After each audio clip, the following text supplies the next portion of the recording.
The rusty RV cost a homeless Navy SEAL just $9, but his dog uncovered a secret buried for 13 years.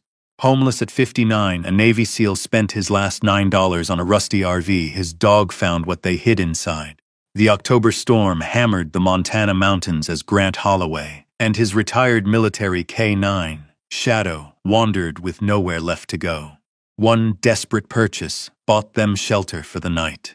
But when Shadow began clawing at the RV's walls, he uncovered a mystery tied to a fallen teammate, a deadly betrayal, and a mission that refused to die. Comment 1 if you would follow the truth, no matter where it leads, or 0 if you'd walk away. And tell us where you're watching from. The rain began before sunset. By midnight, it had become something else. It swept down from the mountains above Red Pine, Montana, with a fury that rattled road signs, bent pine branches, and turned every dirt road into a river of mud. Sheets of freezing rain hammered the wilderness under a sky so black it seemed to swallow the world whole. Along a lonely stretch of mountain highway, a man and a dog kept walking. The man was Grant Holloway, 59 years old, former Navy SEAL, former ranch owner, former husband. Now, just another homeless veteran trying to survive another cold night.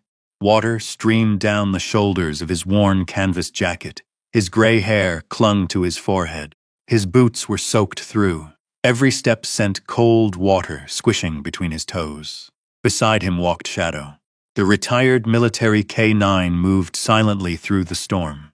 At 11 years old, the German Shepherd's muzzle had turned silver around the edges, but he still carried himself like a soldier. His ears stayed alert despite the weather. His amber eyes never stopped scanning the darkness. Grant glanced down at him. "Still with me, partner?" Shadow bumped his hand with his nose. The simple gesture almost broke him. Almost.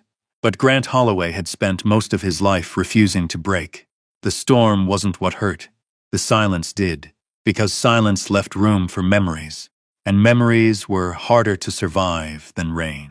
3 years earlier, Grant's life had looked completely different.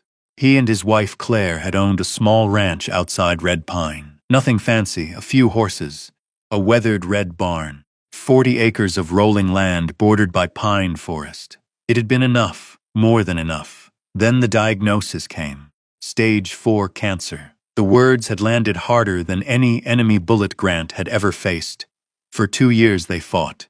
Hospitals, treatments, specialists, surgeries. The saving disappeared first. Then retirement funds, then loans.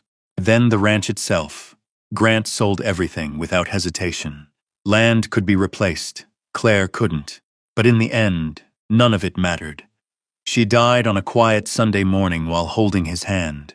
The last thing she had said was simple. "Take care of yourself when I'm gone." He had nodded. He had lied. Because he never really intended to survive her. The months afterward blurred together. The bank took the ranch. The bills kept coming. Friends offered help. Grant refused. Pride was a dangerous thing, especially for old soldiers. Now all that remained of his former life fit inside a backpack slung over one shoulder. A change of clothes. A faded photograph of Claire, military documents, a few tools, and exactly $9. 9, not 10, not 11. 9. Grant had counted it 3 times that afternoon. $9.32. That was his entire fortune. The storm intensified. Lightning flashed somewhere beyond the mountains. For a moment the landscape exploded into silver light. Pines, rocky slopes, flooded ditches. Then darkness swallowed everything again. Shadow suddenly stopped. Grant halted beside him. The dog stared ahead, not growling. Watching, a pair of headlights emerged through the rain. A pickup truck. The vehicle slowed as it approached. Grant felt hope rise, then caution. The truck rolled to a stop. The passenger window lowered halfway. A middle-aged woman leaned across the seat. "You okay out here?" Grant managed a tired smile. "We've been better." Her eyes moved to Shadow. The dog sat calmly. Perfectly trained. Perfectly polite. The woman looked genuinely sympathetic. "Town shelter's about 3 miles ahead." Grant nodded. "That's where we're headed." She hesitated, as if she wanted to say more. Then her husband called from behind the wheel. The truck pulled away. Its taillights disappeared into the storm. Grant watched them go, not angry, not disappointed, just tired, very tired. By the time they reached Red Pine, it was after 1 in the morning. The town looked abandoned. Streetlights reflected off wet pavement. Most businesses were dark. A diner sat closed behind fogged windows. A gas station sign buzzed weakly in the distance. The shelter occupied an old church building near Main Street. Light glowed behind stained glass windows. For the first time all night, hope stirred inside Grant. Maybe they would finally be warm. Maybe shadow could dry off. Maybe they could sleep indoors. He climbed the church steps and knocked. A woman opened the door. She looked exhausted, not unfriendly, just exhausted. Her eyes moved immediately to Shadow. "I'm sorry." Grant already knew. The words came before she finished. "We don't have room." The woman looked genuinely miserable. "I wish we did." Grant nodded. He had expected it. The storm had pushed half the county indoors. The shelter was packed. The woman glanced at Shadow. "We can't take animals either." Grant smiled sadly. "Then we both stay outside." The woman looked like she wanted to argue. Instead, she handed him a paper cup. Coffee. Still hot. "Good luck." Grant accepted it. "Thank you." The door closed. The warmth disappeared with it. Grant stood beneath the church awning for a moment. Rain hammered the roof overhead. Shadow sat beside him, waiting, trusting. Grant stared into the darkness. He could handle being homeless. He could handle hunger, cold, pain, loneliness. But looking at Shadow made everything harder, because the dog had followed him through every disaster without complaint, without question, without ever leaving. A wave of guilt hit him. "You deserved better than this." Shadow simply watched him, as if the statement made no sense, as if being together was enough. Grant rubbed behind the dog's ears. Then they started walking again. 20 minutes later, they reached the edge of town. The old gas station sat beside a line of dark pine trees. Half the lights were burned out. A faded sign creaked in the wind. Finch Service and Fuel. One pump remained operational. The others looked abandoned. Grant almost kept walking. Then he saw the RV. It sat behind the station near a chain-link fence. Rust covered most of its exterior. One window was patched with duct tape. The tires looked ancient. A hand-painted cardboard sign hung inside the windshield. "For sale $9." Grant stopped, blinking. The rain streamed down his face. Surely he had read it wrong. He stepped closer. No, the sign definitely said $9. A short laugh escaped him. The first laugh he'd managed in weeks. What kind of RV costs $9? Shadow was already staring at it.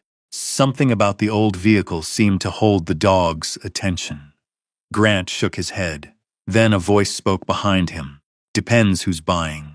Grant turned. An elderly man stood beneath the station awning. Stocky build, white beard, heavy work jacket. The kind of face shaped by decades of hard labor and Montana winters. The old man approached slowly. His eyes studied Grant, then Shadow, then Grant again, as if confirming something. "You selling it?" Grant asked. The old man nodded. "Name's Harold Finch." Grant offered his hand. "Grant Holloway." Harold shook it firmly. His gaze lingered. Recognition flickered somewhere behind his eyes, then disappeared. "You interested?" Grant looked at the RV, then at the $9 in his pocket, then back at Harold. "You serious about the price?" Harold smiled. "Very serious." "Why?" The old mechanic looked toward the RV. Rain drummed softly against the metal roof. For a long moment, he didn't answer. When he finally spoke, his voice had changed. Quieter, older somehow. "Because that's what it was always supposed to cost." Grant frowned. "What does that mean?" Harold's eyes shifted to Shadow. The dog hadn't moved. He was still staring at the RV, watching, waiting. The old mechanic seemed to find something unsettling in that. Or perhaps comforting. Grant couldn't tell. Harold reached into his pocket. A small ring of keys appeared in his weathered hand. There are things in life you don't understand right away. Grant glanced at the keys, then back at the RV, then at the old man. "Are you telling me this thing actually runs?" Barely. Then why sell it for $9? Harold looked at him carefully, as though measuring him against some memory. Finally, he said, "Because I think it's been waiting for you." The storm seemed to grow quieter for a second. Grant stared, not sure he had heard correctly. "What?" Harold extended the keys. "The RV." Grant laughed, a tired laugh. "Sir, I think you've got me confused with somebody else." "No." Harold's expression remained serious. "I don't." For a long moment, neither man spoke. Rain fell, wind moved through the pines, Shadow slowly stood, then walked toward the RV, as if he had already made his decision. Grant followed the dog's movement. Something stirred deep in his chest. Not hope, not yet, but something close, something he hadn't felt in a long time. Purpose. Harold placed the keys into Grant's hand. The metal felt strangely warm. Just one thing. Grant looked up. The old mechanic's eyes were fixed on the RV. "There are stories attached to that vehicle." "What kind of stories?" Harold hesitated, then shook his head. "Not mine to tell." The answer only deepened the mystery. Grant looked at the keys, then at Shadow, then at the battered RV. His last $9. His last chance at shelter. Maybe his last chance at anything. Slowly, he pulled the money from his pocket. Harold accepted it without counting. $9 exactly. Not a penny more. Not a penny less. Lightning flashed over the mountains. For an instant, the RV stood illuminated against the darkness, waiting, silent, ancient, almost alive. Grant didn't know it yet. But the moment his fingers closed around those keys, the worst chapter of his life had already begun to end. And somewhere, beneath the rusted walls of that forgotten RV, a secret 13 years old was waiting for both him and Shadow to find it. Grant Holloway didn't know that as he climbed the narrow metal steps into the RV for the first time. All he knew was that he was cold, exhausted, and dangerously close to giving up. The door groaned as he pulled it shut behind him. Instantly, the sound of the storm softened. Rain still hammered the roof. Wind still rattled the old frame. But for the first time in weeks, something stood between Grant and the weather. A roof, nothing more. Yet it felt like a palace. Shadow stepped inside behind him. The German shepherd paused in the entryway. His nose immediately began working. Slow, methodical, professional. Grant had seen that behavior hundreds of times during their service years.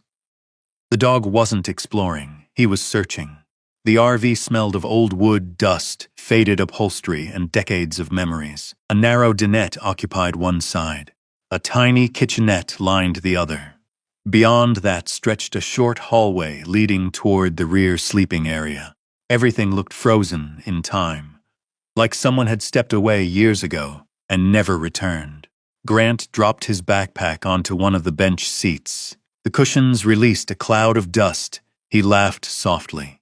Luxury accommodations. Shadow didn't respond. The dog had already moved farther inside. His nose traced along cabinets, across walls, around the floor. Grant pulled off his soaked jacket. Water dripped onto the worn linoleum. Every muscle in his body ached. Years of military service had left their mark. Old injuries never truly disappeared. They simply learned patience. And tonight, every one of them reminded him they still existed.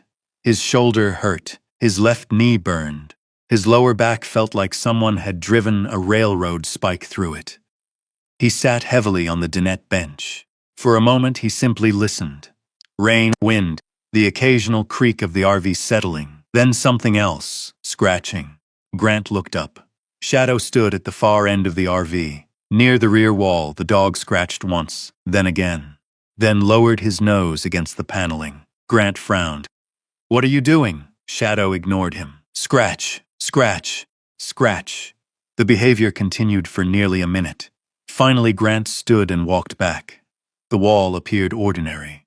A faded wooden panel beneath a small cabinet. Nothing unusual, nothing visible.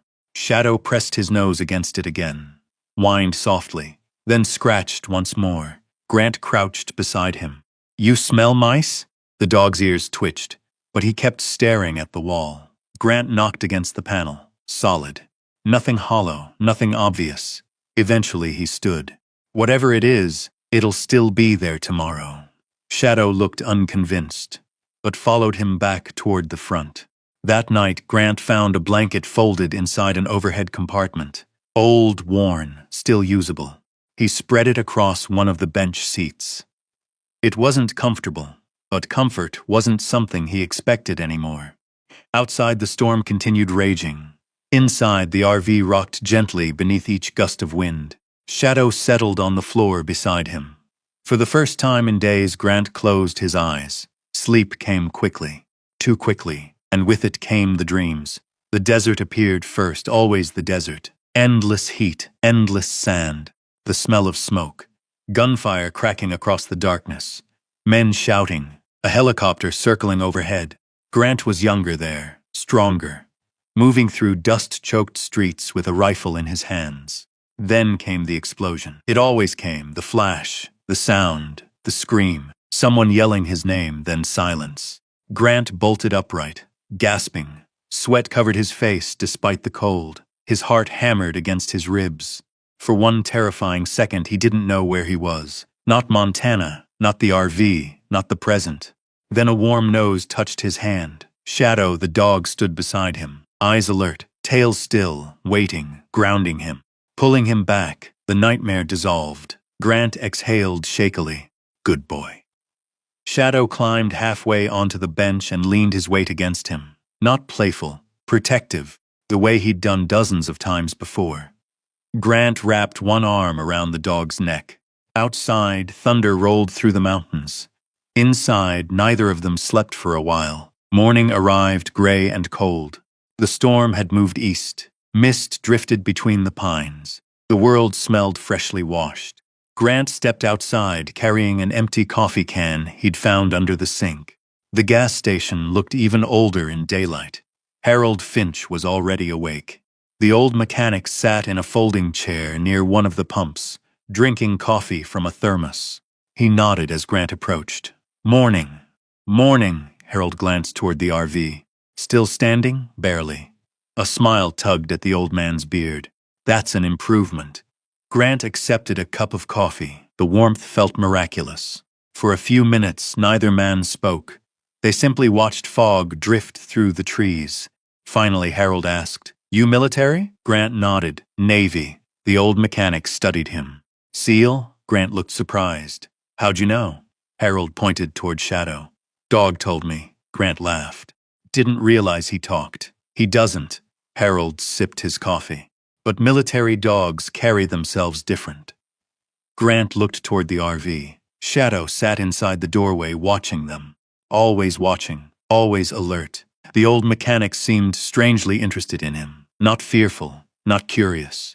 Almost familiar. Grant noticed it immediately. Like dogs? Harold's expression shifted, only slightly. Some more than others. Before Grant could ask more, the old man stood. Towns hiring seasonal workers, logging crews, fence repair, snow prep. Grant nodded. "I'll find something." "You will." The confidence in Harold's voice sounded oddly certain, as though he knew more than he should. Grant spent the rest of the day walking Red Pine.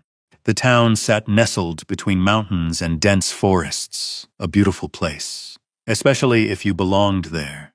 Grant no longer felt like he did. Still, he knocked on doors, asked questions, offered labor. Most people were polite. A few offered sympathy. Nobody offered work. By late afternoon, he had earned exactly nothing. The old humiliation returned. The same feeling he'd carried since losing the ranch.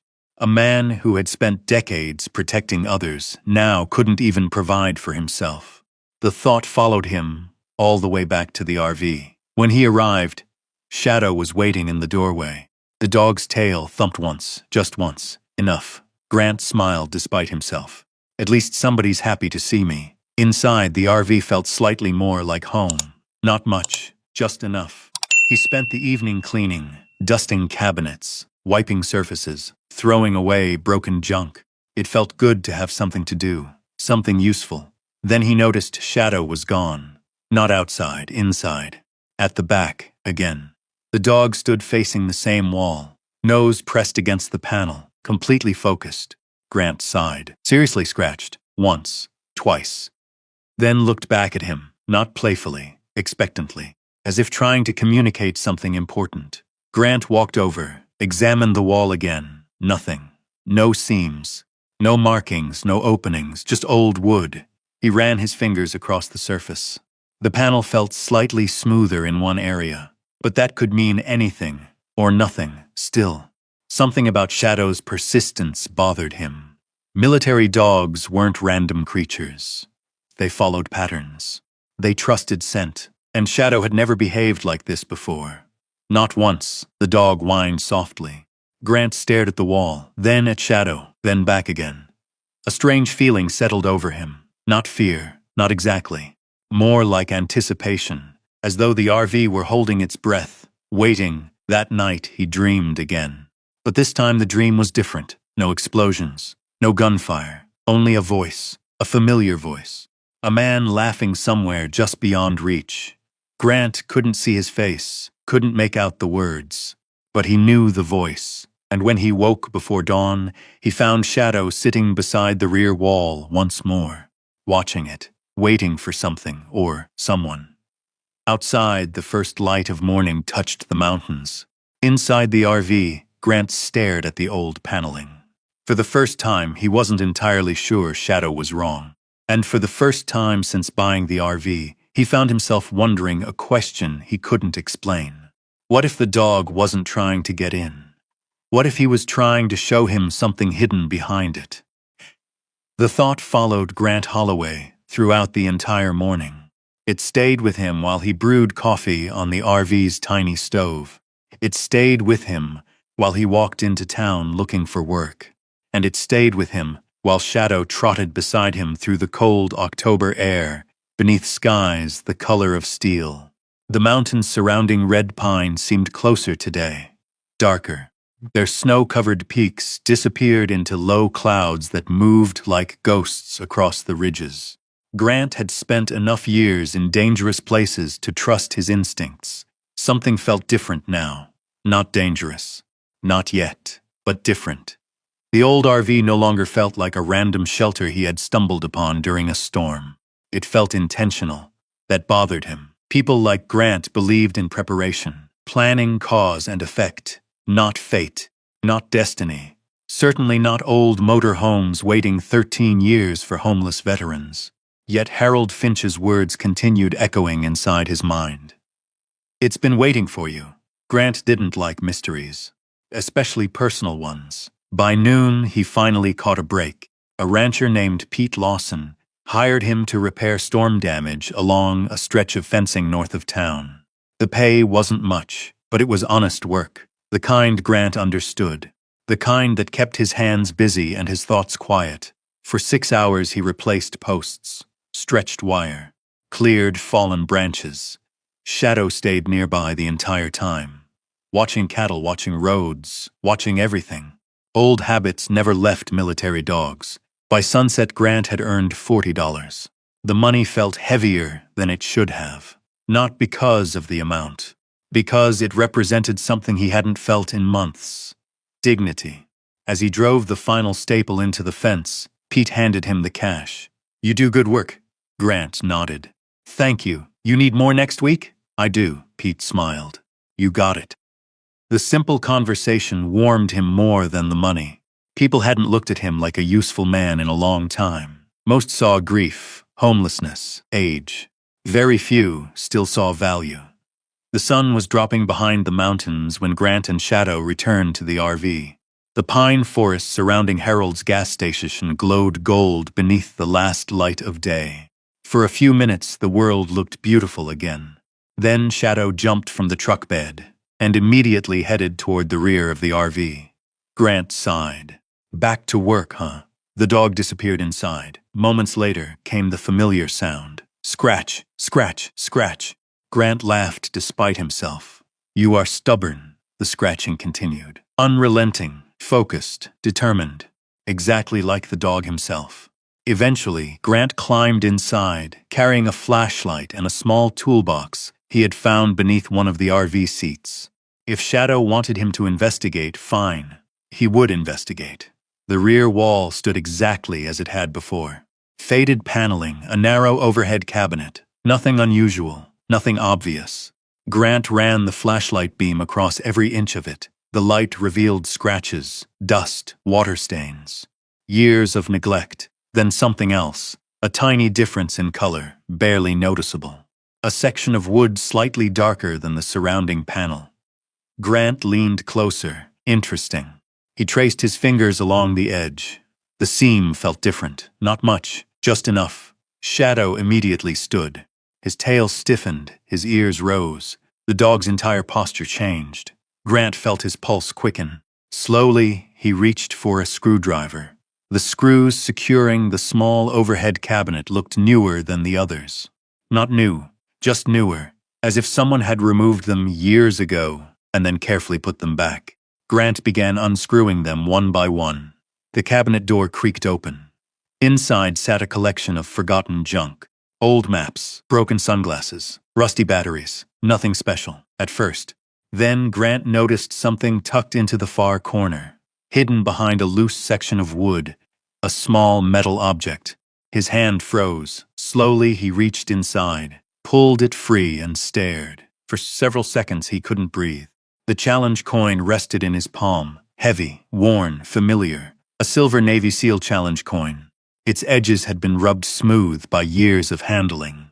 The insignia remained visible despite age. The eagle, the anchor, the trident. Grant knew this coin, not because he recognized the design, because he recognized the scratch running across one side, a deep mark crossing the surface diagonally. He had seen it 1,000 times. His heart began hammering. No. Shadow stepped closer. The dog's nose immediately touched the coin. His entire body became still. Grant turned it over. There, engraved across the back, Nathan Cross. The world seemed to tilt. For a moment, the RV disappeared. The mountains disappeared. The years disappeared. All that remained was memory. Nathan Cross laughing beside a campfire. Nathan Cross carrying 80 pounds of gear through desert heat. Nathan Cross teasing him mercilessly after every failed poker game. Nathan Cross saving his life. The memory arrived with brutal clarity. Afghanistan. 13 years earlier. Night operation. Everything going wrong. An ambush. Explosions. Chaos. Grant trapped beneath collapsing debris. Unable to move. Unable to breathe. He still remembered the panic.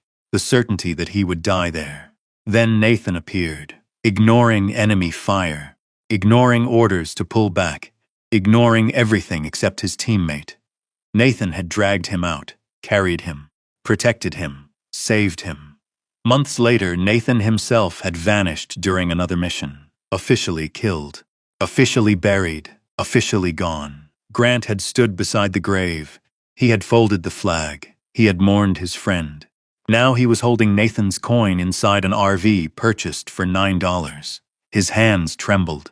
How? The question barely escaped his lips. Shadow whined softly. The dog refused to stop smelling the coin. Grant looked down. A strange expression crossed his face. Confusion, shock, disbelief. Then something else. The first seed of suspicion. Because Shadow wasn't behaving normally. The dog knew this scent. Not vaguely. Not distantly, personally. The reaction wasn't curiosity, it was recognition. Grant watched carefully. Shadow pressed his nose against the metal again, then looked toward the rear wall, then back at the coin, then back toward the wall. A connection. The dog was making a connection. Grant's pulse quickened. What do you know, partner? Shadow couldn't answer, but his eyes seemed almost urgent, as though he desperately wanted Grant to understand. Grant sat down heavily on the dinette. The coin remained in his hand. Outside, darkness settled across the mountains. Wind moved through the pines.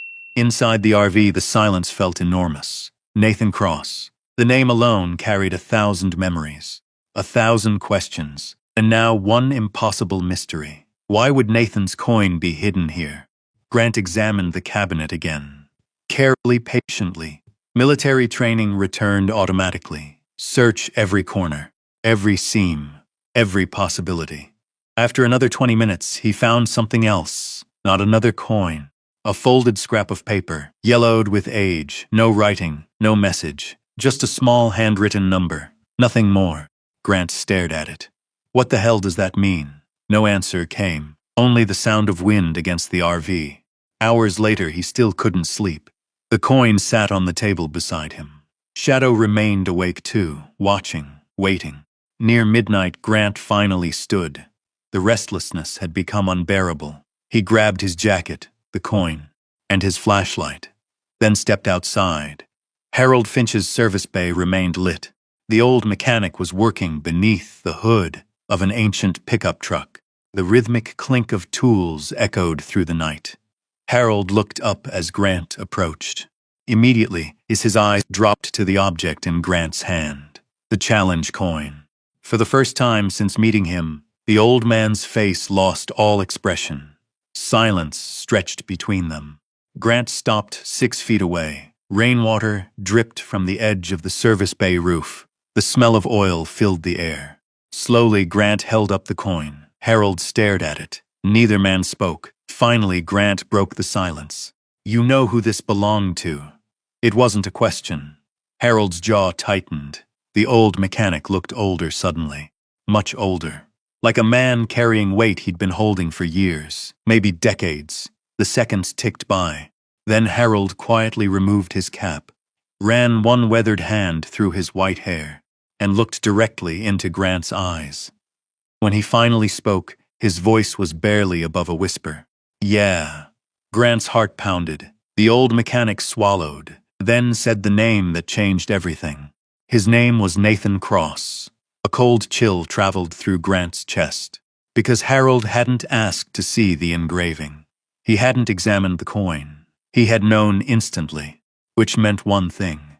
Harold Finch knew far more about the RV than he had admitted. And somewhere inside the darkness beyond the gas station, Shadow suddenly began barking toward the pine trees, as if warning them that something was about to change. Everything. Shadow's bark echoed through the darkness beyond the gas station. Once, twice, then silence. Grant turned toward the pine trees. The forest stood motionless beneath the moonlight. Nothing moved. Nothing that he could see. But years of military experience had taught him something important. Sometimes the most dangerous thing in the world was what you couldn't see. Harold Finch seemed to understand that too. The old mechanic glanced toward the trees, before returning his attention to the challenge coin in Grant's hand. His face had gone pale, not frightened, burdened, like a man suddenly confronted by a memory he had spent years trying not to revisit. Grant took a step closer. "You knew, Nathan." Harold didn't answer immediately. Instead, he pulled a rag from his pocket and slowly wiped his hands, buying time, gathering thoughts. Finally, he nodded. "Yeah, how well?" The old mechanic stared out into the night. "Well enough." Grant's jaw tightened. That wasn't an answer, at least not a useful one. "Nathan was my teammate." Harold nodded again. "I know." Grant froze. The words landed harder than expected. "You know?" "I know exactly who you are, Grant Holloway." The air seemed to leave the room. For a moment, neither man moved. The only sound came from the ticking engine of the pickup truck inside the service bay. Grant stared. Harold met his gaze calmly. No hesitation, no uncertainty. The old man had known his name before the introduction, known who he was, known his connection to Nathan. The realization sent a chill through him. "You knew me before I showed up." Harold sighed. "Yeah, how?" The old mechanic looked tired suddenly, very tired, like someone carrying a secret that had grown heavier with each passing year. "You ever have somebody ask you to do something?" Grant folded his arms. "Depends. Something important." The old man looked toward the RV. "Something you spend years waiting to finish." Grant followed his gaze. The RV sat quietly beneath the gas station lights.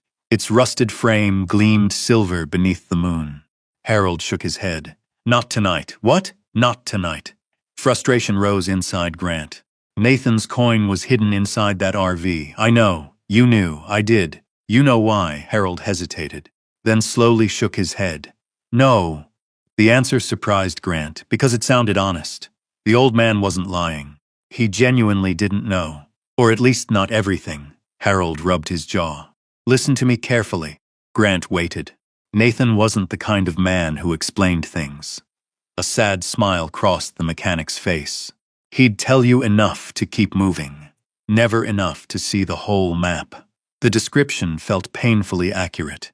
Nathan had always been that way, even during SEAL training, even during deployments, always thinking 5 moves ahead, always carrying information nobody else had. Grant looked down at the challenge coin. The scratch across its surface caught the light. A dozen memories surfaced. Nathan laughing beside a campfire. Nathan teaching younger operators. Nathan pulling practical jokes during training. Nathan standing beside him during some of the worst moments of his life. A ghost. A memory. A dead man whose shadow suddenly felt very alive. Harold cleared his throat. Go see Rose. Grant looked up. Who? Rose Callahan. Who's that? Owns the diner on Main Street. The old mechanic stepped back toward his workbench. She knew Nathan. Grant stared. How many people around here knew Nathan? Harold gave a strange smile. More than you'd think. The answer only deepened the mystery. 20 minutes later, Grant lay awake inside the RV. Sleep refused to come.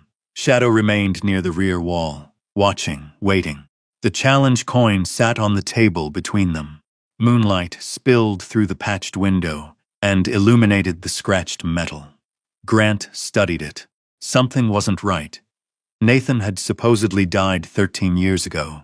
Yet somehow his coin had ended up hidden inside an RV in Montana. Not lost, not forgotten. Hidden, deliberately. That changed everything. The realization followed him deep into the night. When sleep finally came, it brought another dream. This time Nathan appeared clearly, not young, not old, exactly as Grant remembered him. Standing beside a helicopter on a dusty airfield, smiling, the same crooked grin, the same confident eyes, the same calm presence. Nathan opened his mouth, tried to say something. Grant couldn't hear the words. The wind swallowed them. Then the dream vanished. Grant woke before dawn, heart pounding. The image lingered. For the first time in 13 years, Nathan's face felt real again. Not memory, not grief, real. Outside, a thin layer of frost covered the ground. The mountains glowed pink beneath the sunrise. Grant fed Shadow, drank coffee, then headed into town. The diner sat on the corner of Main Street, a weathered building with red brick walls and large front windows. The sign above the entrance read, Rose's Diner Home Cooking since 1978. The smell hit him before he reached the door. Bacon, coffee, fresh bread, the kind of smells that made people feel safe. The kind of smells that reminded them of home. Grant hadn't felt at home in a long time. The bell above the door jingled as he entered. Conversations drifted through the room. Farmers, truck drivers, locals gathering around steaming coffee cups. Nobody paid much attention to him. That suited him fine. Behind the counter stood a woman in her 60s, silver hair, kind eyes, blue apron. She moved with the confidence of someone who had spent decades taking care of people. She looked up, smiled. What can I get you? Grant slid onto a stool. Coffee, you got it. She poured a fresh cup, then paused. Something about her expression changed. A subtle shift, recognition. You new in town? Grant nodded. Sort of. The woman studied him, then glanced toward Shadow lying quietly near the door. What's your dog's name? Shadow, a smile touched her face. Beautiful animal. Grant looked at her name tag. Rose. Rose Callahan, that's me. Grant took a slow sip of coffee, then carefully placed Nathan's challenge coin on the counter. The reaction was immediate. Rose froze. The coffee pot nearly slipped from her hand. For several seconds, she simply stared, not at Grant, at the coin. Her eyes widened. Oh my goodness. Grant felt his pulse quicken. You recognize it. Rose lowered herself onto the stool behind the counter. The color had drained from her face. Where did you get that? The woman blinked. An RV. Grant nodded. The one behind Harold Finch's station. The silence that followed felt enormous. Rose stared at him, then at Shadow, then back at the coin. Finally she whispered Nathan. The name carried sadness, warmth, regret. The kind of emotion reserved for people who mattered. Grant leaned forward. You knew him? Rose laughed softly. Knew him? A tear suddenly appeared in the corner of her eye. Honey, Nathan Cross ate breakfast here every Tuesday morning for almost 4 years. Grant stared. Rose smiled at the memory. Always ordered the same thing. What, pancakes? Grant laughed. The sound surprised even him. Nathan hated pancakes, Rose nodded. I know, Grant blinked. What? He hated them. The woman smiled wider, but every Tuesday he'd order them anyway. Why? Rose shook her head. He said it confused people. Grant couldn't help it. He laughed again. That sounded exactly like Nathan. A man capable of turning breakfast into psychological warfare. For a moment, the grief lifted. For a moment, Nathan felt alive. Rose wiped her eyes. Then her expression darkened. He disappeared one day. Grant nodded slowly. He died. The woman looked unconvinced. That immediately caught his attention. Rose leaned closer, lowering her voice. You know something strange. Grant waited. The investigators came through town after he disappeared. Her smile vanished. They asked questions. About Nathan? She nodded. Then they told everyone to stop asking. Grant's stomach tightened. What do you mean? I mean, people got nervous. Rose glanced around the diner, making sure nobody was listening. I mean, conversations ended when strangers walked into rooms. The warmth of the diner suddenly felt colder. Grant recognized the tone, the look, the implication. Fear, real fear. Rose pointed at the coin. Nathan wasn't the problem. Grant frowned. What was? The woman hesitated, then spoke carefully.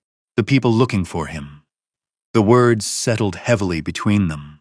Before Grant could respond, Shadow suddenly stood.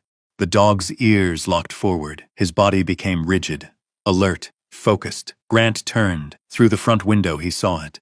A dark SUV parked across the street. Engine running, tinted windows, watching. The same vehicle remained there for only a few seconds. Then it slowly pulled away and disappeared around the corner. Rose followed his gaze. The color drained from her face again. That's the 3rd time this week. Grant looked at her. What is that SUV? A cold knot formed in his chest. Outside, the vehicle vanished into the streets of Red Pine. Maybe he wasn't the only person asking questions. And maybe someone else already knew he had started. Grant sat motionless inside Rose's diner long after the dark SUV disappeared. The coffee in his cup had gone cold. Across the room, conversations resumed. Forks clinked against plates. The smell of bacon drifted from the kitchen. To everyone else, it was just another morning in Red Pine. But something had shifted. Grant could feel it. The same way he'd felt storms building overseas long before clouds appeared. The same way Shadow sensed danger before human eyes could see it. Rose noticed it too. The warmth had faded from her expression. She kept glancing toward the front windows, toward the street, toward where the SUV had been. Finally, she leaned closer. You need to talk to Calvin. Grant looked up. Calvin Mercer? Rose nodded. He used to run the local newspaper. The reporter Harold mentioned. The same one. Rose lowered her voice further. If anybody knows what happened to Nathan, it's Calvin. Grant studied her. You trust him? The answer came immediately. With my life. Outside, clouds gathered over the mountains. The first snow of the season threatened the higher elevations. By the time Grant left the diner, the sky had turned gray. Shadow walked beside him. The dog's ears remained alert. Twice during the walk, he glanced behind them, checking, watching. Grant noticed. Military dogs never did anything without reason. That made him check too. Nobody followed them. At least nobody visible. Still, the feeling remained. A sensation between the shoulder blades. The awareness of unseen eyes. The address Rose provided led to the edge of town. A narrow road climbed toward a ridge overlooking Red Pine. Pine trees crowded both sides. Old snow lingered in the shadows beneath them. The cabin appeared around a bend, small, weathered, surrounded by stacks of books visible through large front windows. Smoke curled from a stone chimney. A pickup truck sat outside beneath a layer of fallen pine needles. Shadow stopped, lifted his nose, then continued. Grant knocked. Nothing. He knocked again. A voice called from inside. Doors open. Grant stepped inside. The smell hit him immediately. Coffee, old paper, wood smoke. The cabin looked less like a home and more like a library that had slowly grown walls around itself. Books occupied every shelf, every table, every available surface. Newspapers were stacked in careful piles. Maps hung from walls. Photographs covered corkboards. And sitting in the middle of it all was Calvin Mercer. The retired journalist looked exactly like someone who had spent 40 years chasing stories. Thin, sharp-eyed, silver-haired. A flannel shirt beneath a worn jacket, reading glasses balanced low on his nose. The old man glanced up from a file. His eyes landed on Grant, then on Shadow, then back to Grant. A strange expression crossed his face. Recognition. Not surprise. Recognition. Grant immediately noticed. "You know who I am," Calvin sighed. "You're Grant Holloway, not a question." Grant nodded slowly. The journalist leaned back. "Then I suppose Nathan finally found a way to reach you." The words sent a chill through the room. For several seconds nobody spoke. The fire crackled softly inside the stone fireplace. Outside, wind moved through the trees. Finally, Grant held up the challenge coin. Calvin stared at it. A shadow passed across his face. "Nathan's." Grant nodded. "You knew him." A sad smile appeared. "Better than most." The journalist removed his glasses, folded them carefully, set them aside, then pointed toward a chair. "Sit down." Grant sat. Shadow immediately positioned himself beside the chair, watching, waiting. Calvin studied the dog for several moments. His eyes lingered, almost as if he found something familiar there, too. Then he looked back at Grant. "You want the truth? That's why I'm here." The journalist nodded. "Then understand something first." Grant waited. Nathan Cross was one of the bravest men I ever met. The room grew quieter. "He wasn't a politician," Calvin continued. "He wasn't a businessman. He wasn't chasing money." The old reporter looked toward one of the photographs hanging on the wall. A younger Nathan stood beside several men in military uniforms, smiling, alive. He was trying to stop something. Grant felt his pulse quicken. "What?" Calvin hesitated, then stood. He crossed the room and opened a filing cabinet. For several moments, papers rustled. Folders shifted. Eventually, he returned carrying a thin manila envelope. The envelope looked old, very old.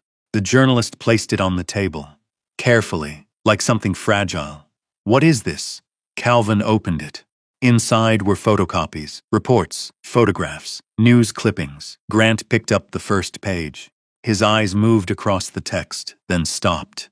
The headline read, "Local Defense Executive Honored for National Security Contributions." Below it appeared a photograph. A man in a suit, dark hair, confident smile, standing beside politicians. Grant frowned. "Who is this?" The answer came quietly. "Victor Kane." The name meant nothing yet. Calvin watched him closely.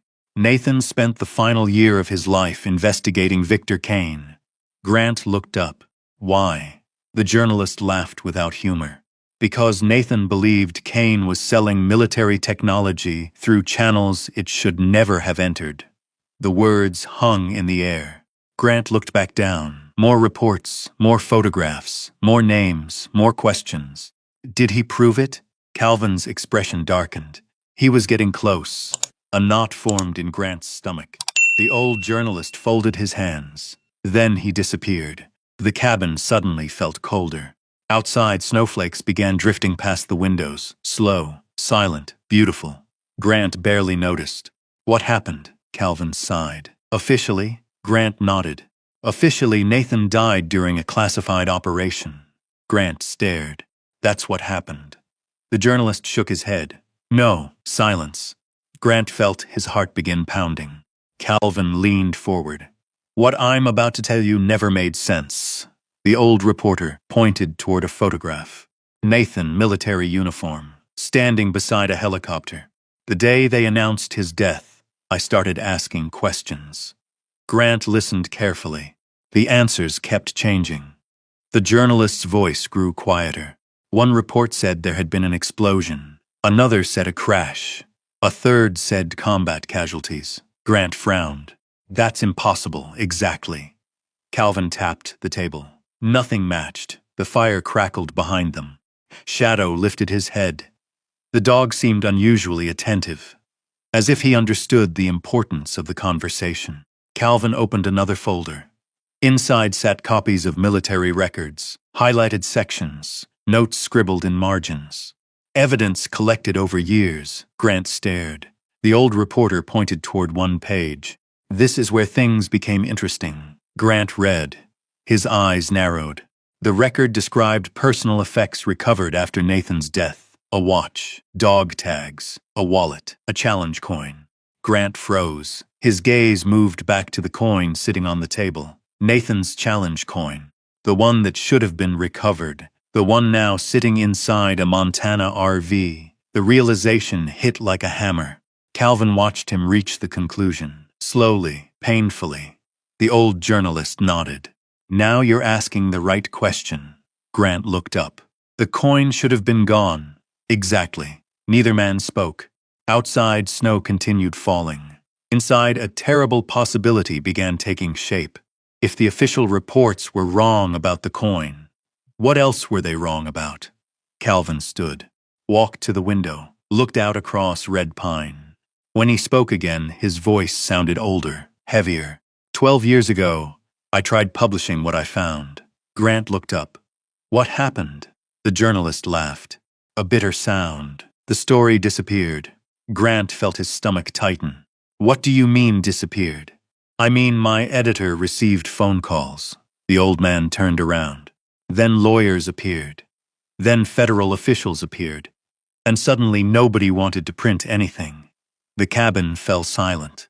Grant understood, not because details were necessary, because he'd seen powerful people bury uncomfortable truths before. Calvin returned to his chair. His eyes met Grant's. You want to know the part nobody talks about? Grant nodded. The old journalist leaned forward. The RV. Grant froze. What about it? For the first time since arriving, Calvin seemed uncertain, almost reluctant, as if he had crossed an invisible line. His gaze drifted toward Shadow, then back to Grant. Finally he spoke. That RV wasn't abandoned. The words landed heavily. Grant stared. Calvin continued. It belonged to Nathan. Silence. The room seemed to stop breathing. Grant felt every muscle in his body go rigid. What? It was his. The old journalist's voice remained steady.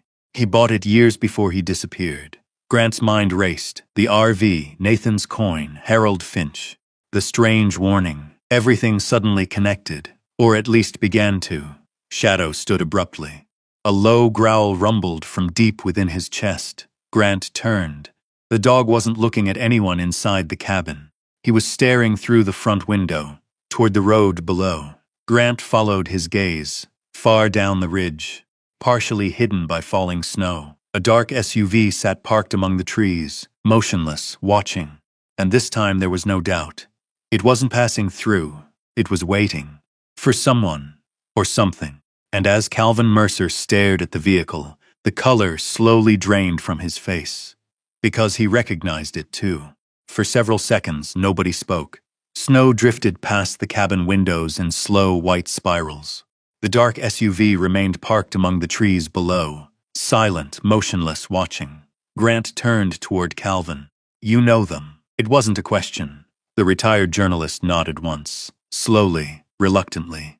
Yeah, Grant's pulse quickened. Who are they? Calvin continued staring through the glass. I don't know names. Then what do you know?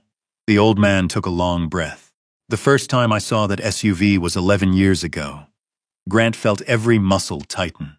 After Nathan disappeared? 3 weeks after. The answer landed heavily. Calvin finally stepped away from the window. His face looked older now, more tired, like a man revisiting memories he had spent years burying. They followed me. Grant listened. They parked outside my office. They sat across the street from my house. They watched.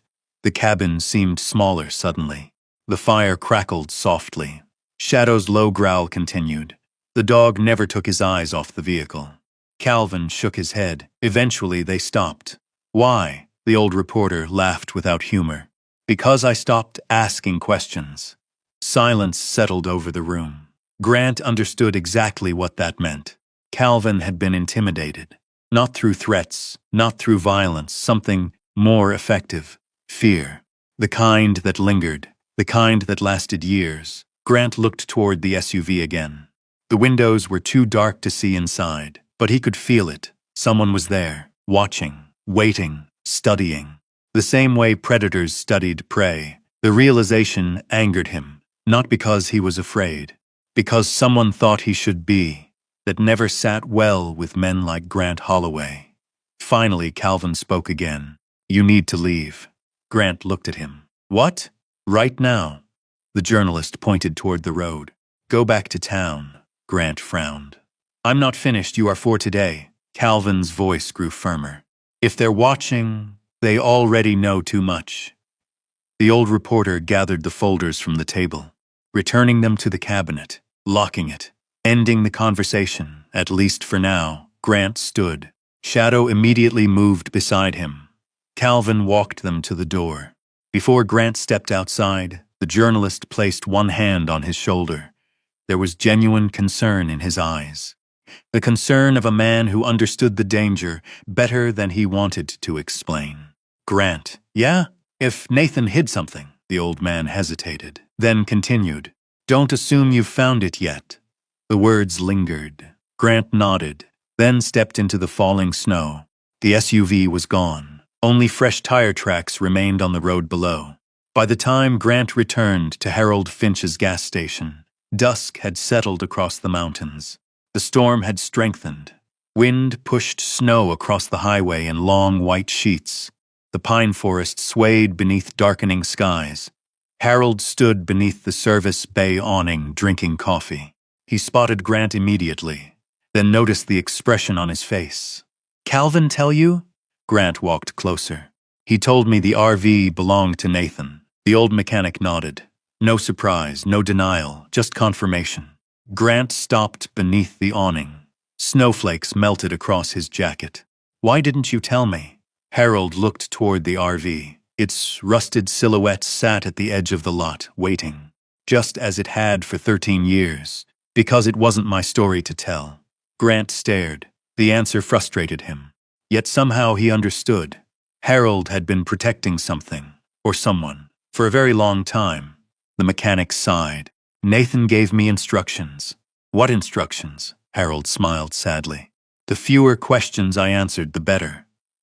Grant shook his head. That's not enough anymore. No, the old man looked toward Shadow. The dog had already moved toward the RV, his tail stiff, his ears alert. Once again, he headed directly toward the rear section. The same wall, the same location, the same obsession, Harold noticed. A strange look crossed his face. Then he quietly said something unexpected. He's doing it again. Grant froze. What? Harold's eyes remained on Shadow. Exactly what Nathan said he'd do. The world seemed to stop. Grant stared. What are you talking about? But Harold didn't answer. Not immediately. Instead, he took another sip of coffee, gathering courage. When he finally spoke, his voice was almost lost beneath the wind. 13 years ago. Grant listened carefully. Nathan brought the RV here. The old mechanic's gaze drifted toward the mountains. He stayed 3 nights. Then what? He told me someone would come eventually. Grant's heart pounded. Who? Harold looked directly at him. The right man. The answer sent a chill through him. And the dog? Harold's expression changed, a faint smile, almost nostalgic. Nathan said I'd know the dog. Grant felt confusion growing. What does that mean? The mechanic shook his head. I don't know. For the first time, Grant believed him. Harold genuinely didn't understand all of it. He had simply followed instructions. For 13 years, a gust of wind rattled the service bay doors. Snow thickened. Dark clouds rolled over the mountains. The storm was arriving fast. Then Shadow barked, loud, sharp, urgent. Both men turned. The dog stood beside the RV, directly over the rear floor section, barking at Grant, then at the ground, then back at Grant again and again. Grant felt something shift inside him, a realization. Maybe they had been looking in the wrong place. The wall, the cabinet, the coin. Those had only been clues, not the destination. He walked toward the RV. Shadow immediately began scratching. Not at the wall this time. At the floor, Grant froze. The dog had never done that before. The scratching intensified, faster, more desperate, almost frantic. Harold suddenly stepped forward. His coffee cup slipped from his hand and hit the pavement. Neither man noticed, because both were staring at the exact same spot. The rear floor panel, near the corner, beneath an old rug. Grant slowly pulled the rug aside. The wood underneath looked ordinary. At first, then he noticed faint lines, almost invisible, rectangular, engineered, deliberate. His pulse accelerated. Harold's face had gone completely pale. "Oh my God." Grant looked up. "What?" the old mechanic whispered. "I never saw that." The words carried genuine shock. 13 years, and he had never seen it. Grant grabbed a flashlight, knelt, examined the floor closely. The lines formed a perfect square, approximately 3 feet wide, built directly into the frame. Hidden beneath years of dirt and wear, Shadow whined, then placed one paw directly on top of it, as if marking the target. Grant ran his fingers along the seam. Metal, not wood. Metal hidden beneath wood. His breathing slowed. Military training taking over. Search, observe. Analyze. The storm outside intensified. Rain mixed with snow. Wind shook the RV. Thunder rumbled across distant mountains. Grant found a screwdriver, then a pry bar. Carefully, he began working along the edge. Minutes passed. Nothing moved. The hatch remained sealed. Then the first bolt appeared. Steel, heavy-duty, industrial. His heart hammered. This wasn't storage. This wasn't an accident. Someone had built this, purposefully, professionally, for concealment. Harold stood silently behind him. Watching, the old mechanic looked shaken, more shaken than Grant had ever seen. Finally he spoke, his voice barely audible. "I remember now." Grant looked up. "What?" Harold swallowed hard. "Nathan asked me a question." The storm boomed overhead. Lightning flashed beyond the windows. "What question?" The mechanic stared at the hatch. "He asked me if I believed some things were worth waiting for." Grant felt a chill. Harold continued. "I told him yes." The old man laughed softly, a broken laugh. He said, "Good." Another flash of lightning illuminated the RV. For a brief moment, every shadow disappeared. Then darkness returned. Harold looked at Grant. His eyes glistened. "Nathan told me if the right man ever found this." He pointed toward the hatch. "It would mean he hadn't failed." Silence. Only rain. Only wind. Only the sound of Shadow's breathing. Grant stared at the hidden compartment. The realization settled over him. This wasn't coincidence. It never had been. Nathan had planned this. Years before his disappearance. Years before Grant lost everything. Years before he became homeless. Years before he walked into Red Pine with Shadow, the RV, the challenge coin. The clues, the waiting, all of it. Planned. The weight of that truth settled heavily inside him. Then Harold revealed the final piece. The secret he had carried for 13 years. "Nathan gave me exact instructions." Grant slowly looked up. "What instructions?" The old mechanic's voice trembled. "He said one day a former SEAL named Grant Holloway would arrive." Grant stopped breathing. The storm vanished. The room vanished. Everything vanished. Except those words, Harold continued. "He said the RV was to be sold for exactly $9. Grant stared, unable to speak. The mechanic's eyes shifted toward Shadow. "And he said the man wouldn't come alone." A long silence followed. Thunder rolled across the mountains. Shadow sat beside the hatch, watching them, waiting. Harold's voice dropped to a whisper. "He told me the right dog would find it." Grant looked down at his loyal companion, then at the hidden hatch, then back at Harold. For 13 years someone had been waiting, for him, for Shadow, for this exact moment. And beneath that steel hatch, hidden beneath the floor of a rust-covered RV, waited the answer to a mystery older than the dog sitting beside it. A mystery Nathan Cross had died protecting. Or perhaps, a mystery he had survived long enough to hide. And as another crack of thunder shook the mountains, Grant finally understood one thing. Whatever lay beneath that hatch was never meant for anyone else. It had been waiting for them all along. Grant barely slept that night. The storm raged until nearly dawn. Rain hammered the RV roof. Wind howled through the pines. Thunder rolled across the mountains like distant artillery. But none of it kept him awake. The hatch did. The mystery beneath it, Nathan's name, Nathan's plan, Nathan's impossible knowledge of a future nobody should have been able to predict. Shadow slept beside the hidden compartment, his body stretched across the floor, one paw resting directly over the steel hatch, as if guarding it, as if protecting something sacred. Grant sat at the dinette, staring at the challenge coin. Every question seemed to create three more. How had Nathan known? Why had he chosen Grant? Why wait 13 years? And perhaps most troubling of all, why had Nathan never come back? The first light of morning finally appeared through the clouds. Gray, cold, silent, the storm had passed. Grant poured coffee, fed Shadow, then drove straight to Calvin Mercer's cabin. The retired journalist opened the door before Grant even knocked. "You found something."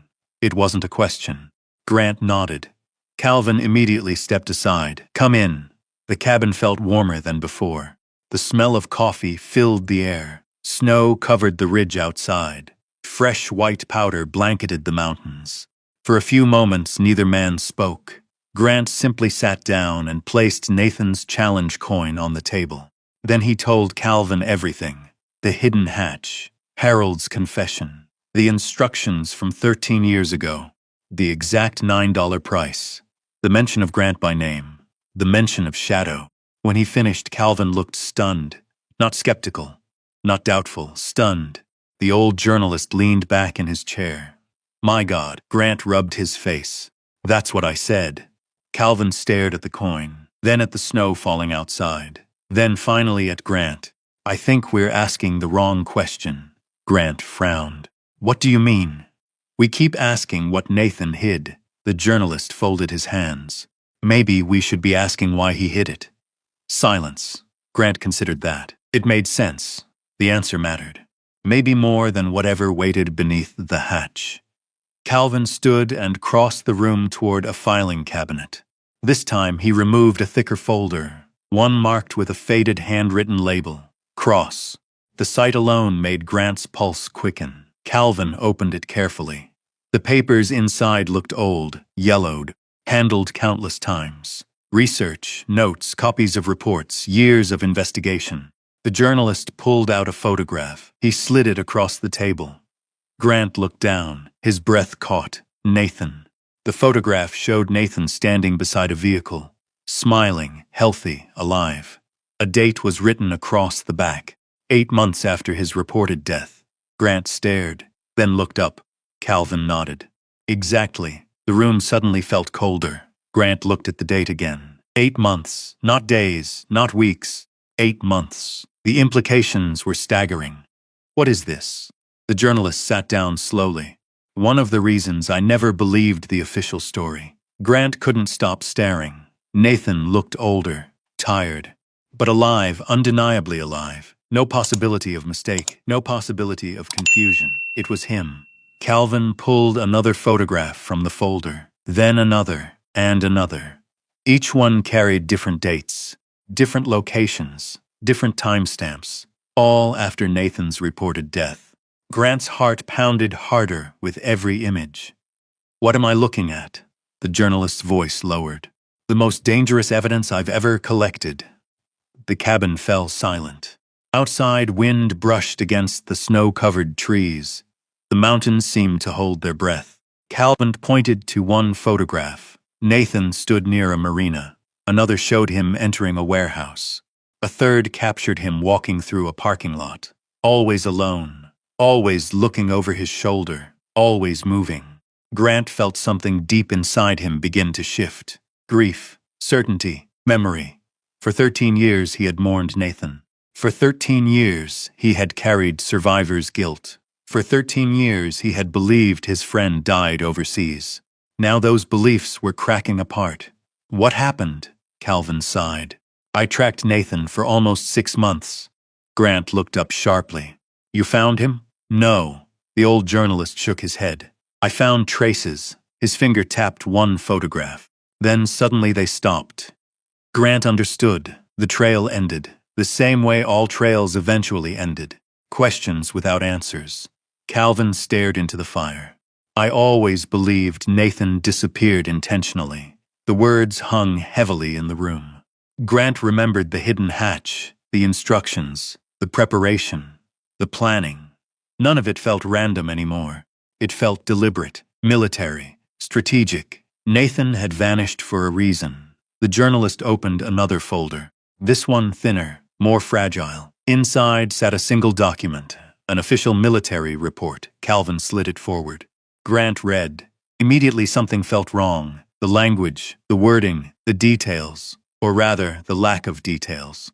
Every important section had been redacted. Entire paragraphs blacked out. Names removed. Locations erased. Facts missing. Grant frowned. This is useless. Calvin smiled sadly. Exactly. Grant looked up. The journalist pointed toward the report. That's the official investigation. The realization hit hard. There wasn't an investigation. At least not a real one. There was only paperwork. Paperwork designed to end questions. Paperwork designed to close a file. Grant looked back down. One section remained visible. Recovered remains could not be conclusively identified. His pulse stopped. For several seconds, he simply stared. Then read it again and again. The words didn't change. Recovered remains could not be conclusively identified. Grant slowly looked up. Calvin nodded. There it is. The room suddenly felt very small, very quiet. Grant remembered Nathan's funeral, the folded flag, the speeches, the military honors, the grief, all built upon certainty. Yet here sat official evidence proving certainty never existed. The body had never been positively identified, not conclusively, not scientifically, not beyond doubt. Everything inside Grant shifted. A memory surfaced. Afghanistan. A mission briefing. Nathan laughing. Nathan saying something strange before deployment. If they ever tell you a story too quickly, don't believe it. At the time, it had sounded like one of Nathan's usual jokes. Now it felt like a warning. Grant lowered the report. My God, Calvin nodded slowly. Welcome to the reason I've spent 13 years chasing this. The silence stretched. Neither man spoke. Neither needed to. The truth had arrived. Not completely, but enough. Enough to change everything. Nathan Cross may not have died when everyone believed he had. The possibility hung in the air. Terrifying. Hopeful. Painful. Grant felt tears threatening. Not because Nathan might have survived. Because if Nathan had survived, he had survived alone. Running, hiding, fighting for years. The thought broke his heart. Shadow suddenly stood.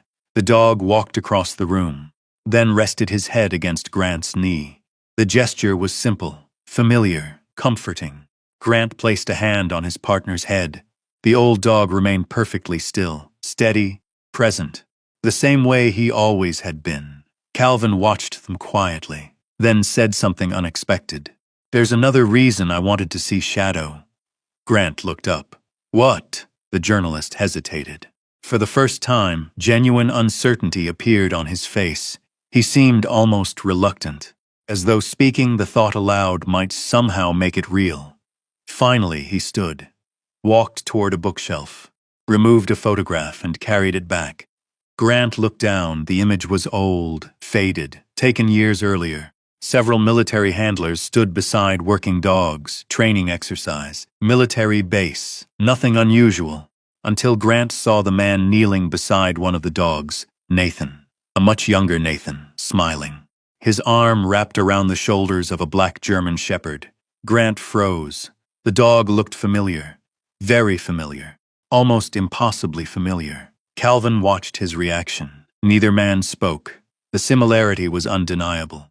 The same black coat, the same amber eyes, the same white marking beneath the chest. Grant's pulse accelerated. No, Calvin said nothing. Grant looked at the photograph again, then down at Shadow, then back at the photograph.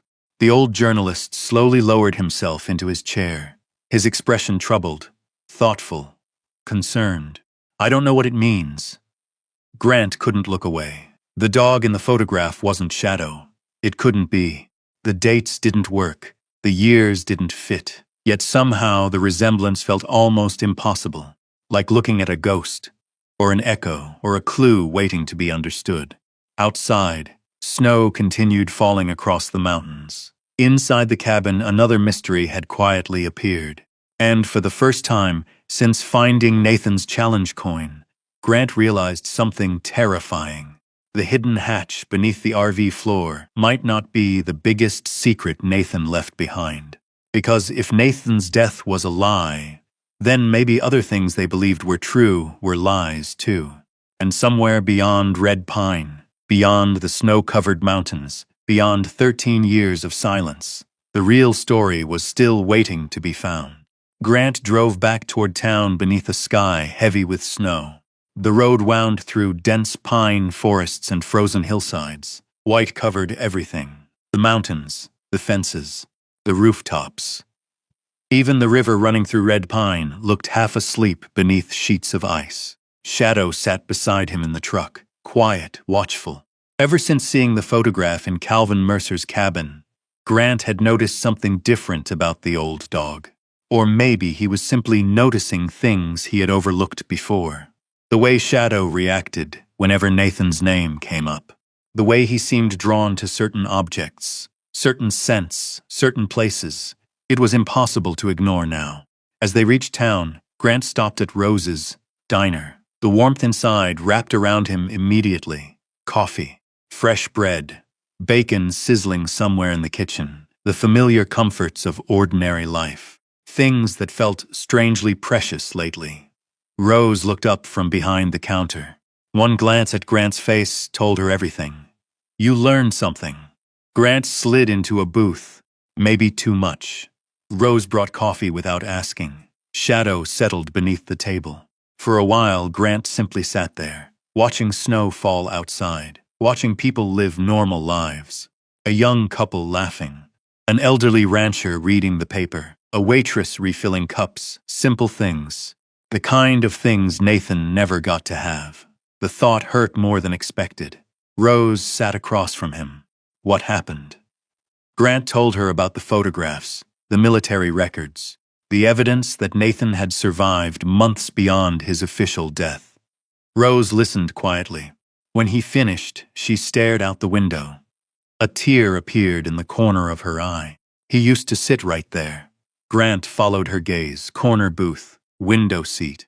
The same one Nathan apparently chose every Tuesday. Rose smiled sadly. He always tipped too much. Grant laughed softly. That sounded like Nathan. The smile faded. "I never believed he was dead." Grant looked up. Rose shrugged. "Maybe that sounds foolish." "No," she folded her hands. "Sometimes people leave fingerprints on a town." The diner grew quieter around them. Nathan left fingerprints. The words lingered. Grant understood exactly what she meant. Some people disappeared. Others left echoes. Nathan had left echoes everywhere. Rose, Harold, Calvin. Even now, 13 years later, they still carried pieces of him. That wasn't something people forgot. By late afternoon, Grant headed back toward the RV. The snowstorm had strengthened. Visibility dropped. The roads grew slick. A cold wind swept across the valley. Shadow remained unusually alert. Twice he growled softly while looking through the truck window. Grant checked the mirrors. Nothing. Still, the feeling returned, that sensation of being watched. When they reached the gas station, Harold was nowhere in sight. The service bay sat closed, lights off. The old mechanic had likely gone home before the weather worsened. Grant parked beside the RV. Snow already covered part of the roof. The hatch remained hidden beneath the floor inside, waiting. He planned to open it soon, very soon, but not yet, not without preparation, not without understanding what he might find. The storm intensified after dark. Wind battered the RV. Branches scraped against metal. The forest groaned beneath the weight of snow. Grant cooked a simple meal: beans, bread, coffee. Shadow ate quietly beside the heater. For a little while, everything felt almost peaceful. Then the lights flickered, once, twice, then steadied. Grant looked up. Something felt wrong. Shadow had already noticed. The dog stood, ears forward, body rigid, listening. Grant followed his gaze, silence. Nothing but wind. Then came a sound, a faint metallic click, outside, near the rear of the RV. Every instinct inside Grant activated instantly. Military training never truly disappeared. It only slept. Now it woke. Grant moved quietly, killed the interior light. The cabin fell into darkness. Shadow remained perfectly still. Another sound, a footstep. Grant's pulse slowed, not faster, slower, combat calm, the state he hadn't felt in years. He moved toward the window, carefully, quietly. Outside, shadows shifted through falling snow. One figure, then another. Two people, maybe three. Near the rear section of the RV, Grant's jaw tightened. Someone was here. And they weren't lost travelers. They knew exactly where to go. Shadow growled. Low, dangerous. Grant placed a hand on the dog's neck. Not yet. The figures moved around the back. One shined a flashlight beneath the RV. Searching, looking, Grant felt cold certainty settle over him. They knew about the hatch, or suspected it existed. The realization changed everything. Nathan's secret wasn't hidden anymore. Someone else was hunting it. The figures worked quickly. One knelt beside the frame. Another photographed something. A third stood watch. Grant memorized every movement, every detail, military habit. Observation. The storm helped conceal them. Snow reduced visibility. Muted sound. Covered tracks. Professional. Very professional. Then one of them suddenly looked toward the RV window. Grant stepped back instantly. Too late. The flashlight beam swept across the glass. A pause. Several seconds. Then the beam moved away. Shadow's growl deepened. The figures exchanged a few words Grant couldn't hear. Then, just as suddenly as they appeared, they left, disappearing into the storm. Moments later, headlights emerged through the snowfall. A dark SUV, the same one. It drove away into the night. Grant remained motionless, listening, waiting. 5 full minutes passed before he turned the lights back on. Shadow immediately moved toward the rear floor, sniffing, searching. The dog stopped near the hatch, then looked up at Grant. The message was obvious. They came for this. Grant felt his stomach tighten. The game had changed. The mystery was no longer buried. People were actively searching for it, and that meant time was running out. The next morning he drove to Calvin's cabin. The journalist listened carefully. Every detail, every observation, every movement of the intruders. When Grant finished, Calvin looked deeply troubled. "They know," Grant nodded. "I think so." The old man rubbed his face. "I was afraid of this." "What does it mean?" Calvin stared toward the mountains. "It means Nathan hid something important enough to make people nervous 13 years later." Silence followed. Then Calvin looked directly at him. "You need to open that hatch." The words landed heavily. Grant already knew. The waiting was over. Whatever lay beneath the floor needed to be found before someone else found a way in. By afternoon, he headed back toward town. Snow continued falling. The roads were nearly empty. The forest looked frozen in time. Then everything happened at once. Grant was driving along a narrow stretch of road outside Red Pine when Shadow suddenly exploded into motion. The dog barked, loud, violent, urgent. Before Grant could react, Shadow launched himself across the seat, directly into him. The impact knocked Grant sideways. At the exact same instant, a truck burst from a side road. Far too fast, far too close. The vehicle skidded across the icy pavement, missing Grant's truck by inches. Metal screamed. Snow exploded. The world spun. Grant fought the wheel. The truck slid toward a ditch, then stopped. Silence. For several seconds he couldn't breathe, his heart hammered. The other vehicle never stopped. It continued down the road, disappearing into blowing snow. Grant looked at Shadow. The dog had taken the full force of the movement. He lay awkwardly against the passenger door, whimpering. Grant's blood ran cold. Shadow. The dog tried to stand, collapsed. Pain flashed through his eyes.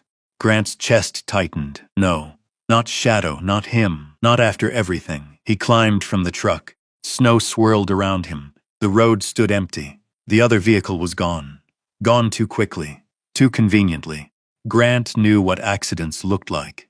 This hadn't felt like one. It felt deliberate. But none of that mattered now. Shadow whined again. Grant rushed back. The dog was trembling. One front leg hung awkwardly. Injured. Maybe broken. Fear hit harder than anything he'd experienced since arriving in Red Pine. Harder than the mystery. Harder than Nathan. Harder than the SUV. Because this wasn't evidence. This wasn't history. This was family. Grant carefully lifted the dog into his arms. Shadow licked his hand despite the pain. The gesture nearly broke him. "It's okay, partner," his voice cracked. "It's okay." The nearest veterinarian sat 15 miles away. The drive felt endless. Every bump in the road hurt. Every minute stretched forever. Shadow remained quiet, too quiet.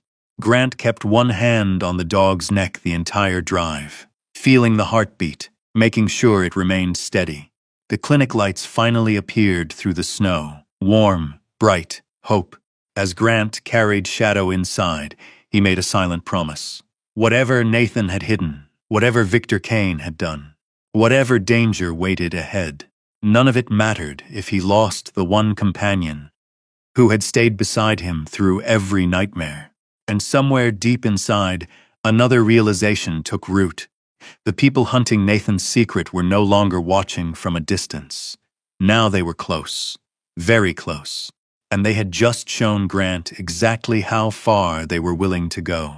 The veterinary clinic sat at the edge of Red Pine beneath a blanket of falling snow. Warm yellow light spilled from the windows into the darkness. Grant carried Shadow through the front door without feeling the cold, without feeling anything except fear. The retired military dog rested in his arms, breathing but hurting. And for the first time since losing his wife, Grant felt truly helpless. A young veterinarian named Dr. Emily Reeves met them immediately. One look at Shadow's condition was enough. "Bring him back." Grant followed. The examination room smelled of antiseptic and clean towels. Machines hummed softly. Outside, wind rattled the windows. Inside, everything narrowed to one thing: Shadow. The old dog remained calm despite the pain. Even now. Even injured, even frightened, still a soldier. Dr. Reeves examined him carefully. Several long minutes passed. Grant stood motionless beside the table, watching, waiting, praying. Finally, the veterinarian looked up. A small smile appeared. Relief flooded through Grant before she even spoke. No broken bones. He closed his eyes. For a second, he couldn't breathe. The tension left his body all at once. "He'll be sore," Dr. Reeves continued. "Bruised." She gently stroked Shadow's neck. "But he'll recover." Grant nodded, unable to speak. The veterinarian noticed. People often underestimated the bond between handlers and military dogs. She didn't. She had seen it before. A connection forged through danger, through trust, through survival. Shadow lifted his head, looked directly at Grant. His tail thumped once against the table. Grant laughed despite himself. A tired laugh. A grateful laugh. The kind that arrives after narrowly avoiding disaster. "You're not allowed to scare me like that." The dog blinked, unapologetic, as usual. 2 hours later, they returned to the RV. The storm had weakened. Snow still fell, but more gently now. The mountains stood silent beneath moonlight. The world looked peaceful again. Grant knew better. Nothing was peaceful. Someone had broken into the RV. Someone had photographed the hidden hatch. Someone had nearly forced him off the road. The message was clear. Time had run out. He parked beside the gas station. Harold Finch was waiting. Standing beneath the service bay lights, coffee in one hand, concern written across his face. The old mechanic immediately spotted Shadow. "How is he?" "He'll be okay." Harold visibly relaxed. "Good." The old man looked toward the RV, then toward the dark forest, then back at Grant. "They came while you were gone." Grant froze. "What?" Harold nodded. "I saw them." The words landed heavily. The mechanic took a sip of coffee. "They didn't know I was watching." Grant's pulse quickened. "What did they do?" "Walked around the RV." Harold stared toward the trees. took pictures, exactly as Grant suspected. The old mechanic's expression darkened. They weren't tourists. No, no. Silence followed. Then Harold slowly looked toward the RV. I think it's time. Grant nodded. He agreed the waiting was over. An hour later, the three of them stood inside the RV. Grant, Harold, and Shadow. The dog lay beside the hatch, bandaged but alert. Watching, the steel compartment remained sealed beneath the floor, its edges exposed now, its existence undeniable. Grant knelt, crowbar in hand. Harold stood beside him holding a flashlight. Neither spoke. For a long moment they simply stared. 13 years. 13 years of secrets. 13 years of waiting. 13 years of questions, all leading to this moment. Finally, Grant slid the crowbar beneath the edge. Applied pressure. The hatch groaned, metal resisted, then moved, slowly, reluctantly. Dust rose into the air, a stale breath escaping after years of confinement. Grant's heart hammered. The opening widened. A cold draft emerged. Not unpleasant, just old, ancient, the smell of paper, metal. Time. Harold shined the flashlight inside. Both men froze. Neither spoke. The beam illuminated a staircase. Small, narrow. Descending into darkness beneath the RV, Grant blinked. Then looked again. The staircase remained. Real. Impossible. Hidden beneath a rusted motor home. A room. Nathan had hidden an entire room. Harold whispered the only words either man could manage. My God. Grant descended first, military instinct, flashlight in one hand, crowbar in the other. Each step creaked softly beneath his boots. The air grew cooler, the darkness deeper. Then his feet touched concrete. The room illuminated automatically. A motion sensor triggered hidden LED lights. Soft white light flooded the chamber.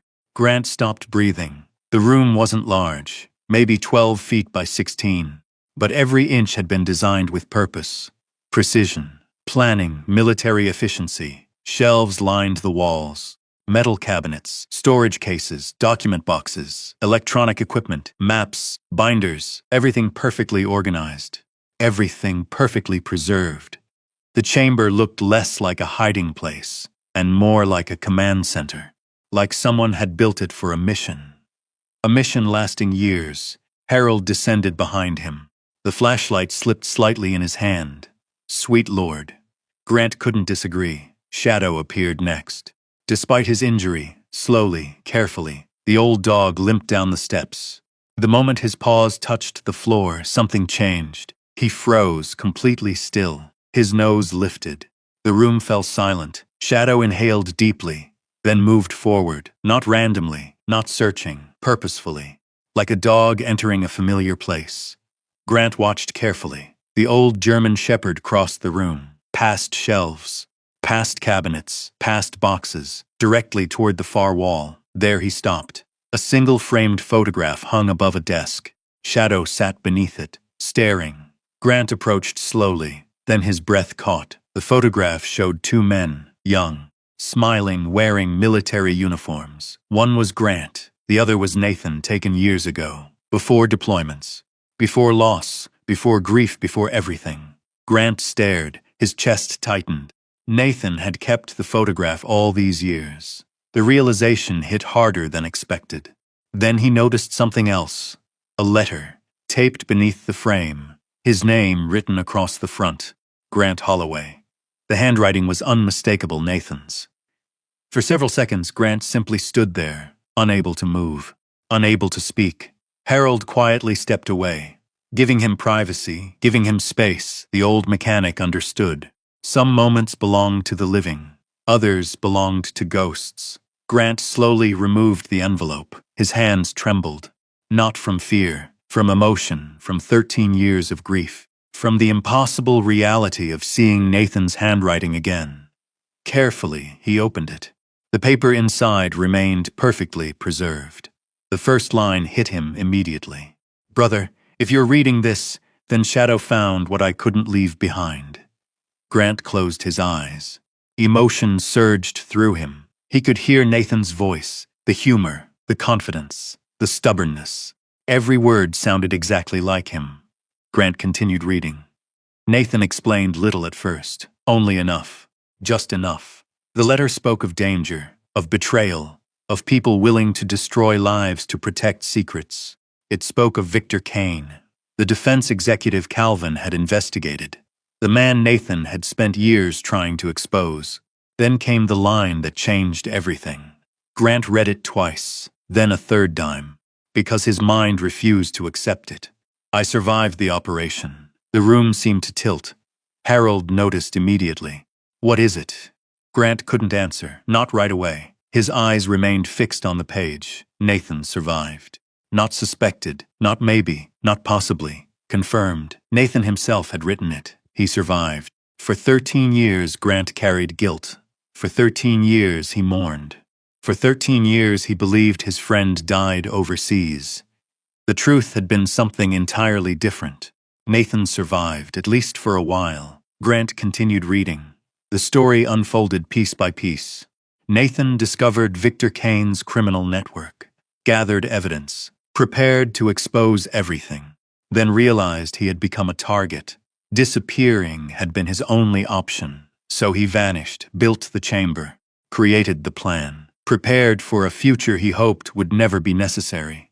Grant lowered the letter, his eyes burned. The room felt smaller now, heavier, more personal. Everything here represented years of sacrifice, years of loneliness, years of work. Nathan had lived inside the shadows, fighting alone, and somehow still thinking about his friends, still thinking about Grant. Then Shadow barked, once sharp, focused. The sound echoed through the chamber. Grant turned. The dog stood beside a metal cabinet, paw resting against it, waiting. The same way he had waited beside the wall, beside the hatch, beside every clue. Grant approached, opened the cabinet. Inside sat dozens of binders, documents, photographs, evidence, years of investigation. But one item stood apart. A small digital storage case, locked, labeled. For Grant, the words sent another chill through him. Nathan had known. Not hoped, not guessed, known. This entire chamber had been built for one person, one day, one moment. Grant looked around the room, at the shelves, at the files, at the maps, at the photographs, at the years of preparation surrounding him. Then back at Shadow. The dog sat quietly, watching, waiting, faithful as ever. And for the first time since stepping inside the hidden chamber, Grant realized something profound. Nathan hadn't simply hidden evidence. He had built a bridge across 13 years. A bridge connecting the past to the present. Connecting one soldier to another. Connecting a mission unfinished to the only man he trusted to finish it. And somewhere inside the locked case waiting on the shelf, Nathan's final message was waiting too. The hidden chamber had fallen silent. Only the faint hum of the ventilation system could be heard. Grant stood motionless in front of the metal cabinet. The locked case rested on the shelf at eye level. Small, black, ordinary looking, and somehow more intimidating than anything else in the room. Because this wasn't evidence. This wasn't paperwork. This was personal. Nathan had left it for him, specifically for him. Harold stood near the staircase, respectfully keeping his distance. Shadow remained beside Grant. The old dog's amber eyes never left the case, almost as if he understood what waited inside. Grant reached out. His fingers touched the metal, cold, smooth. The latch was secured by a simple combination lock. 3 digits, nothing more. He stared at it, then laughed softly, a tired laugh. Nathan. Harold looked over. What? Grant shook his head.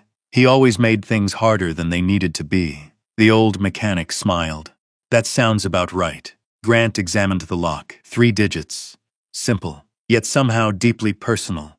His mind drifted through old memories. Birthdays, military units, mission dates. Nothing felt right. Then he remembered something. The challenge coin. The number 13. The years since Nathan disappeared. Slowly he entered the combination. 130. The lock clicked immediately. Grant froze, so did Harold. For a moment nobody moved. Then Grant opened the case. Inside rested a small digital tablet, a charging cable, and a handwritten note.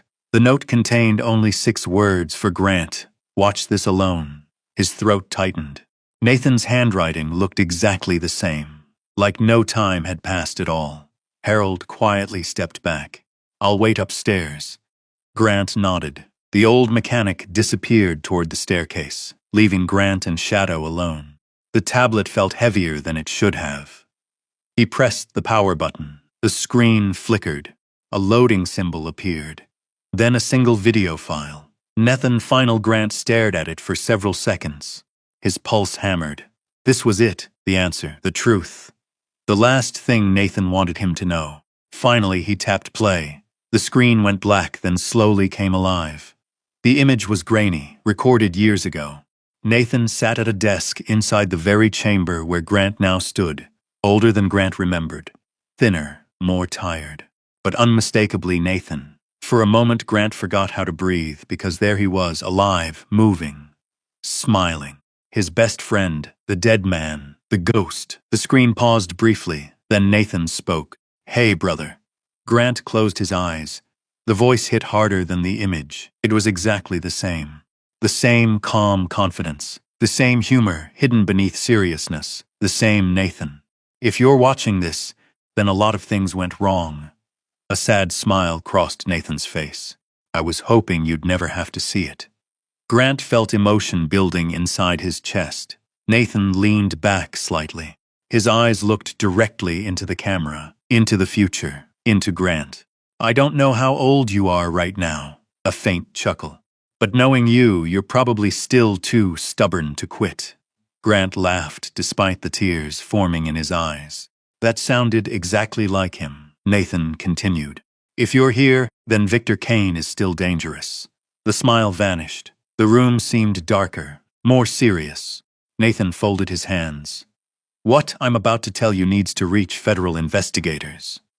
Grant listened carefully. For nearly 30 minutes, Nathan explained everything.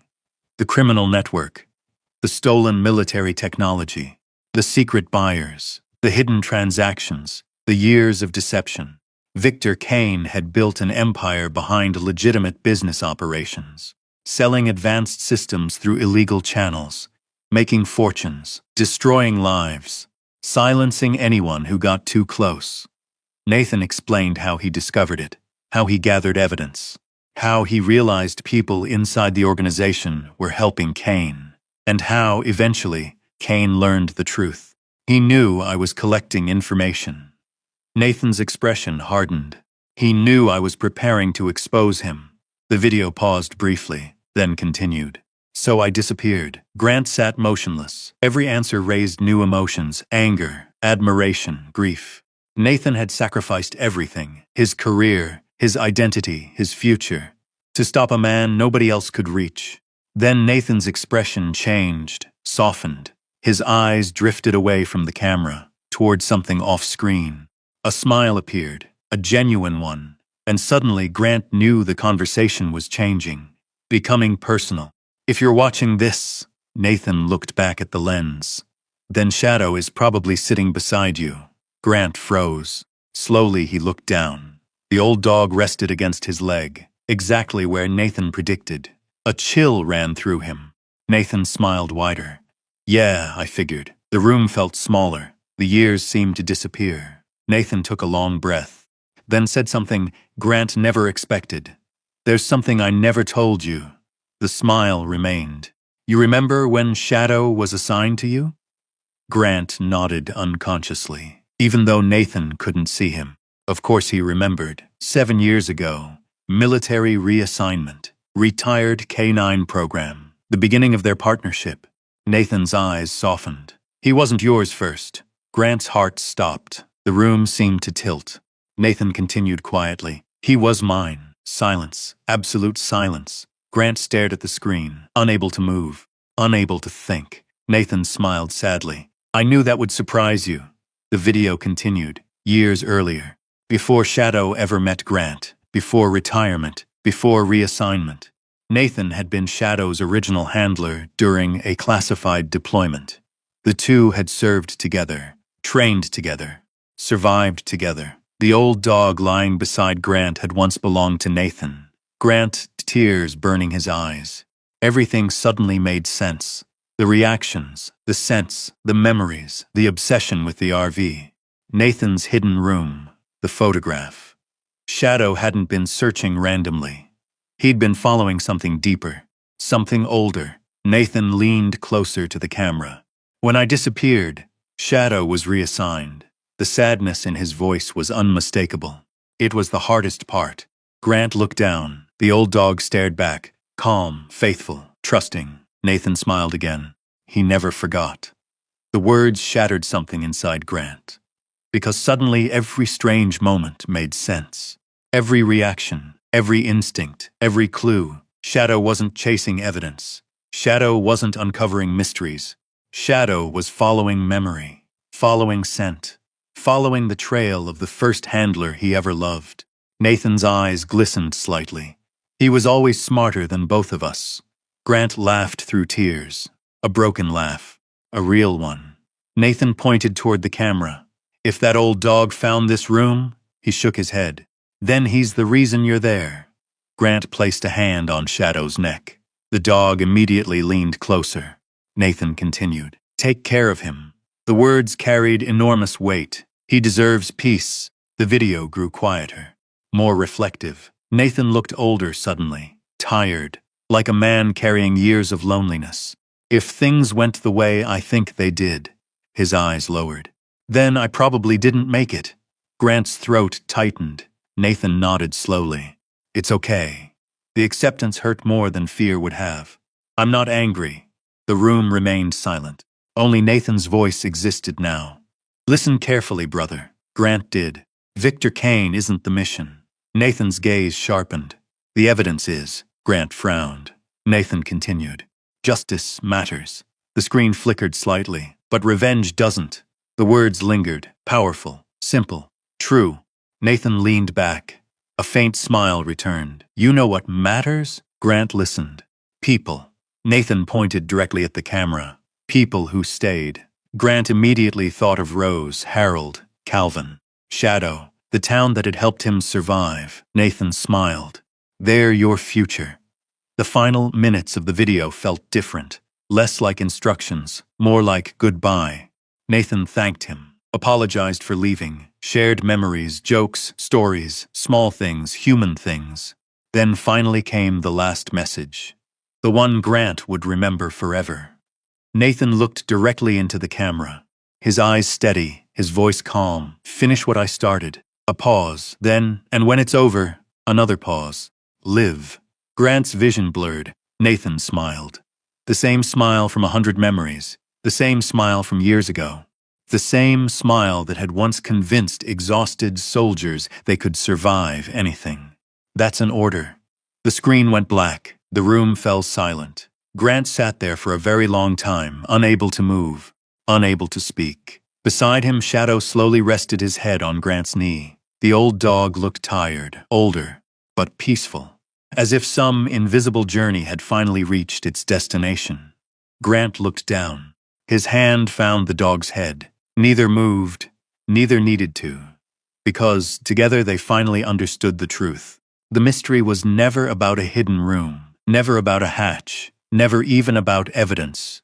It was about loyalty, friendship, brotherhood, and a dog who had carried the memory of his first handler across 13 years, then somehow led the second one home. Outside, snow drifted across the mountains. Inside, Grant wiped away tears. And for the first time since Nathan's death, or what he once believed was Nathan's death, he knew exactly what he had to do next. Victor Kane was going to fall. Not because of revenge, because Nathan had trusted him to finish the mission. The sun rose pale and cold over the mountains of western Montana. Snow covered the pine forests surrounding Red Pine. The world looked clean, quiet, almost peaceful. But Grant Holloway knew peace was still a long way off. He stood outside the RV with a steaming cup of coffee in his hands. Shadow rested beside him on a folded blanket. The old dog was recovering, moving slowly, favoring one leg, but alive. That was enough. For now. Grant looked toward the distant peaks. Nathan's final words echoed through his mind. Finish what I started. Then live. Simple words, hard orders. The kind only another SEAL could give. Behind him, the gas station door opened. Harold Finch stepped outside carrying a cardboard box. You didn't sleep, Grant smiled faintly. No, me neither. Harold handed him the box. Inside were old documents, maps, receipts, maintenance records, everything connected to the RV. Everything Harold had kept for 13 years. I figured these belong with the rest. Grant looked through them. Years of careful records, years of loyalty, years of silence. Harold had never broken his promise. Not once. Grant closed the box. Thank you, the old mechanic shrugged. Thank Nathan. Then he looked at Shadow. The dog lifted his head. Harold smiled. And thank him. Grant nodded. Because without Shadow, none of this would have happened. None of it. An hour later, Grant drove into town. The roads were still slick from the storm. Snow sparkled beneath bright morning sunlight. People moved through town carrying coffee cups and groceries. Life continued. Most had no idea how close their quiet community had come to becoming the center of a national scandal. At the diner, Rose Callahan had already reserved the back booth. Calvin Mercer sat waiting. Stacks of files surrounded him. His glasses rested low on his nose. He looked exhausted, but energized, like a reporter chasing the biggest story of his life. Grant slid into the booth. Shadow settled beside him. Calvin immediately noticed. How's he doing? He'll recover. Good. The journalist nodded. Then his expression became serious. What did you find? Grant placed Nathan's files on the table. The room seemed to grow quieter.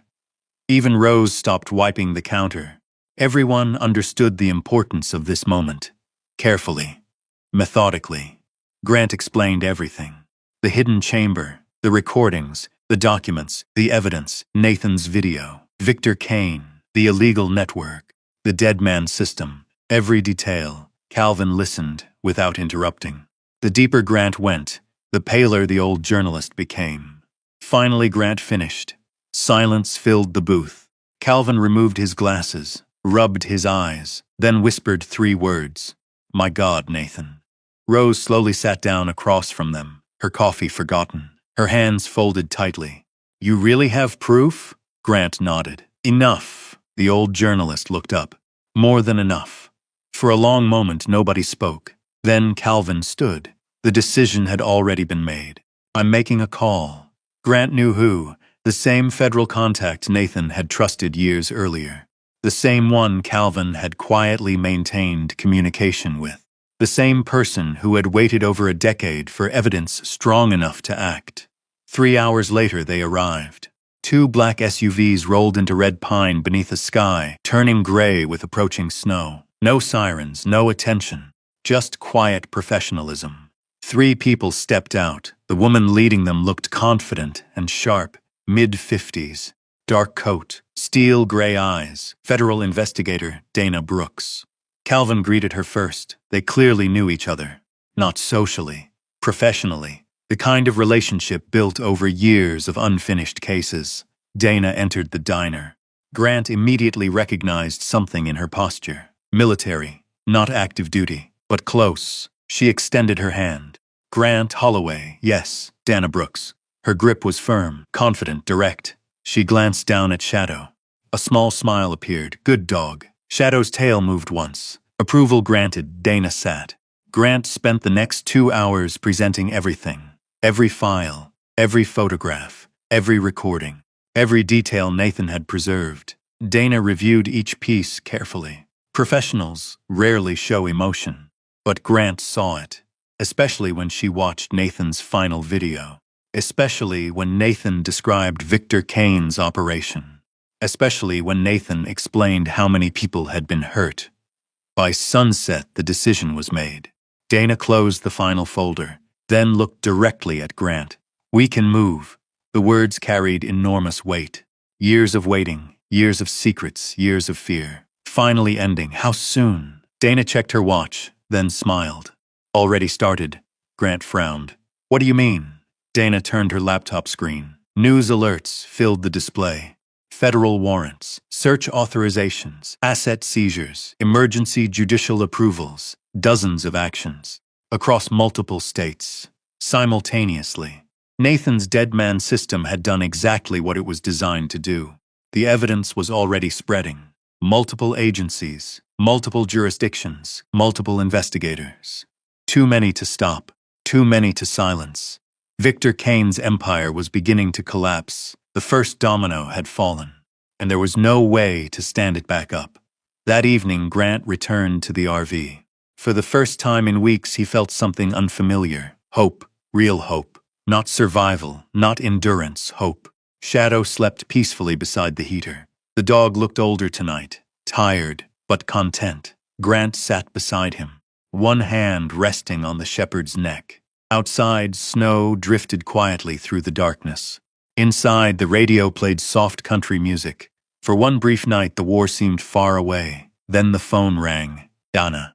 Grant answered immediately. Her voice sounded calm, but excited. We got him. Grant froze. What? Victor Kane. The words hung in the air. The moment felt unreal. Dana continued. He tried leaving his office. Grant listened carefully.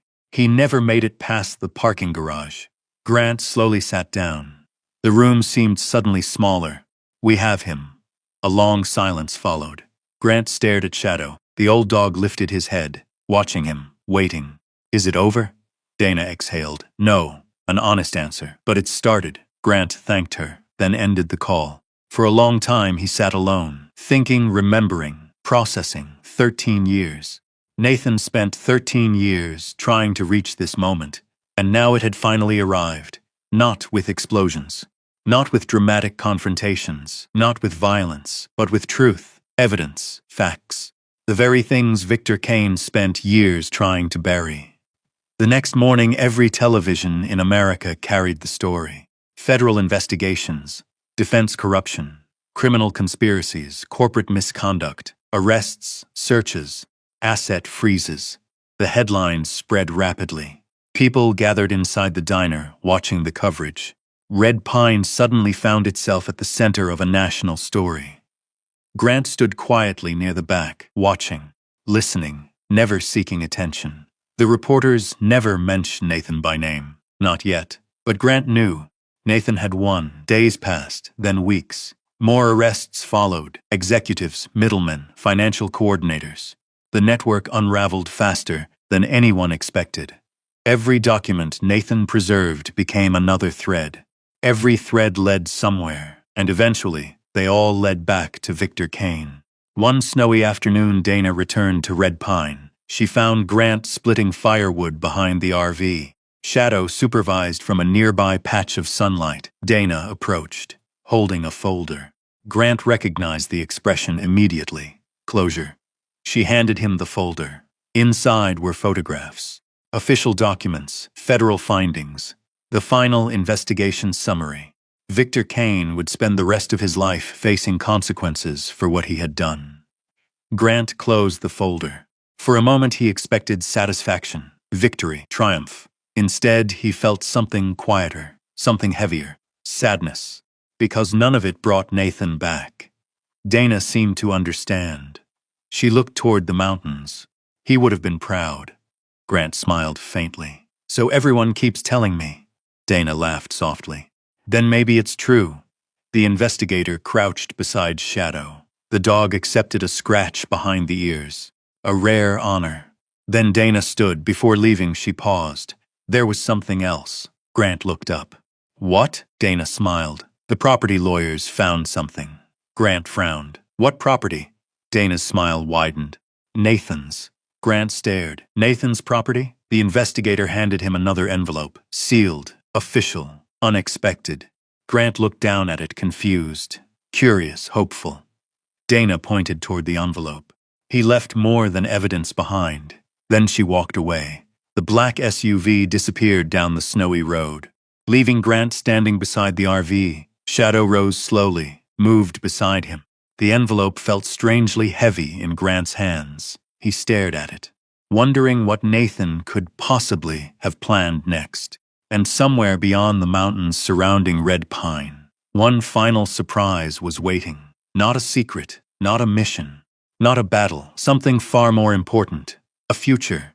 Grant stood beside the RV while snow drifted through the cold Montana air. The envelope felt heavier than paper should. Shadow sat beside him. The old German shepherd's coat moved gently in the mountain wind, patient, waiting, just like he always had. Grant looked down at the envelope. Nathan's name appeared in the upper corner. The handwriting was familiar now, painfully familiar. He carefully opened it. Inside were legal documents, property records, transfer papers. A handwritten note folded neatly between them. Grant unfolded the note first. "Brother, if you're reading this, then the hard part is over, I hope." The words immediately brought a smile to Grant's face. Nathan always sounded like Nathan, even after 13 years. He continued reading. The property enclosed with the letter sat 40 miles east of Red Pine, a remote piece of mountain land overlooking Eagle Ridge Lake. Nathan had quietly purchased it years earlier. The land had remained hidden through trusts and legal arrangements, untouched, waiting, just like everything else. Grant read further. Nathan explained that if the evidence ever succeeded in exposing Victor Kane, ownership of the property would transfer automatically to Grant Holloway. No conditions, no payments, no obligations. Only one request: go live. Grant stared at the final line. For several seconds he couldn't move, his vision blurred.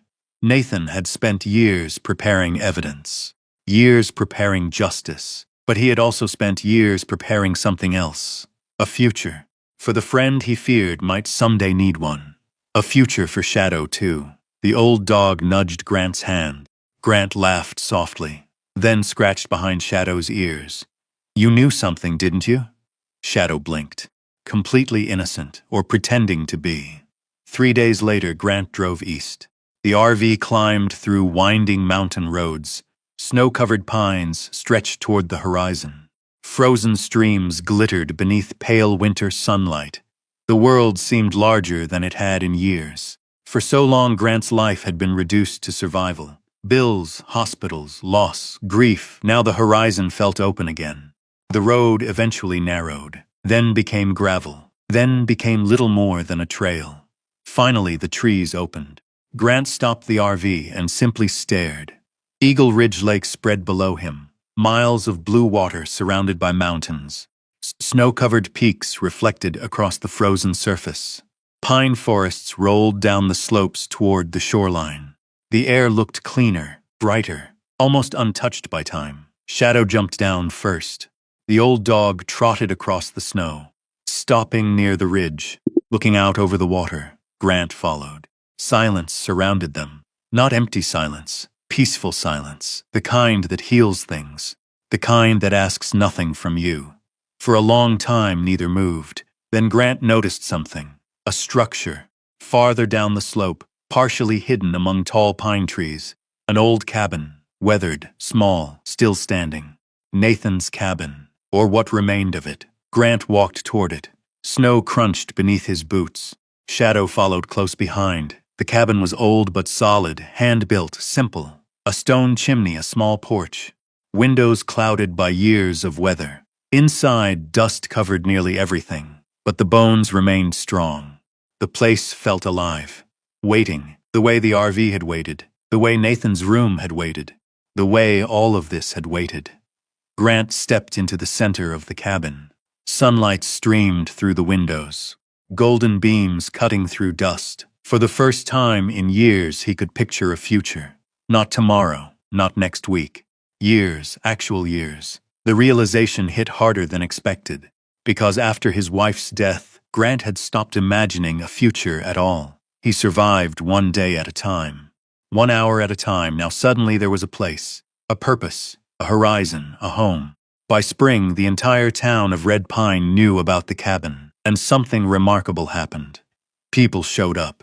Harold arrived first, driving an ancient pickup truck loaded with lumber. Rose came next, bringing sandwiches and coffee.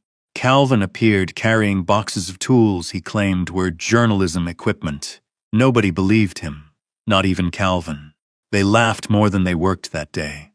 Then more people came, neighbors, veterans, ranchers, mechanics, people who had followed the story, people Nathan had helped years earlier, people Grant barely knew. Every weekend the cabin changed. Walls were repaired, the porch rebuilt, the roof replaced. New windows installed, fresh paint, fresh life. Shadow supervised every project, of course. The old dog wandered from worker to worker, accepting scratches, inspecting progress, occasionally stealing sandwiches. The unofficial foreman of Eagle Ridge. His limp gradually disappeared. The veterinarian had been right. He healed, slowly, but completely. Summer arrived. Wildflowers covered the meadows. Blue skies stretched endlessly across the mountains. The cabin stood finished, strong, beautiful, home. One evening Grant sat alone on the porch. The lake below reflected the orange glow of sunset.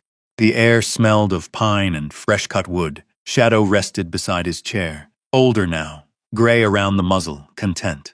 Grant looked toward the distant horizon, thinking about everything: his wife, Nathan, the years of loss, the years of survival, the strange path that brought him here, a homeless veteran, a rusted RV, a hidden room, a loyal dog, a brother who refused to stop protecting him. Even after death, the thought made him smile. Then Shadow suddenly stood, his ears perked. The old dog walked toward one corner of the porch, began sniffing. Grant watched curiously. "What is it?" Shadow scratched once, then looked back. Grant laughed. Some habits never changed. The dog had discovered every important thing in his life. Why stop now? Grant walked over, knelt beside the porch beam. Something was wedged underneath. A small metal tin, weathered by years, hidden carefully. His pulse quickened. Slowly he pulled it free. The lid opened with a soft click. Inside rested a folded piece of paper. Nothing else. Grant already knew whose handwriting he would find before he unfolded it. Nathan. One final note. Grant sat back in his chair. Shadow settled beside him. Together they watched the sunset while Grant read. "Brother, if you found this, then you're finally where I hoped you'd end up. Not because of me, because you earned it." The mountains turned gold beneath the evening light. Grant continued reading. Nathan thanked him, not for exposing Victor Kane, not for finishing the mission, not for the evidence, not for the justice, for Shadow. The words stopped Grant cold. Nathan wrote that the dog deserved a second chance after losing his first handler. Nathan feared Shadow would spend his life forgotten, passed around, retired, alone. Instead, Grant had given him purpose, family love, a home. Nathan thanked him for saving the dog. Grant looked down. Shadow rested his head against his leg, the same way he always had. The note continued. The evidence was never the real legacy. Not really. The real legacy was what survived afterward. Friendship, brotherhood, hope, a future. The final lines were short, simple, exactly like Nathan. Some warriors save your life once. The rare ones keep saving it long after they're gone. Now stop looking backward. You have a lake to enjoy. Grant laughed through tears, then folded the note carefully. The sun touched the mountains. The sky exploded into orange and gold. Shadow looked out across the water. Grant placed one hand on the old dog's neck. For years he had carried guilt. For years he carried grief. For years he carried the weight of things he could not change. The burden felt lighter now. Not gone, never gone, but lighter, manageable, human. The mountains stood silent around them. The lake reflected the final light of day. And for the first time since combat, for the first time since losing his wife, for the first time in longer than he could remember, Grant Holloway felt at peace. Not because the pain had disappeared, because he had finally learned how to live beside it. The wind moved softly through the pines. Shadow sighed contentedly. The stars began appearing overhead, and on a quiet mountain overlooking Eagle Ridge Lake, a homeless veteran and a loyal military dog finally found the home they were always meant to find. The end. If you believe loyalty never fades and good people deserve a second chance, comment yes below. And if you've ever had a friend, a dog, or a loved one who helped carry you through hard times, share where you're watching from and tell us their name. Subscribe for more stories of justice, dignity, and perseverance across the land of the free.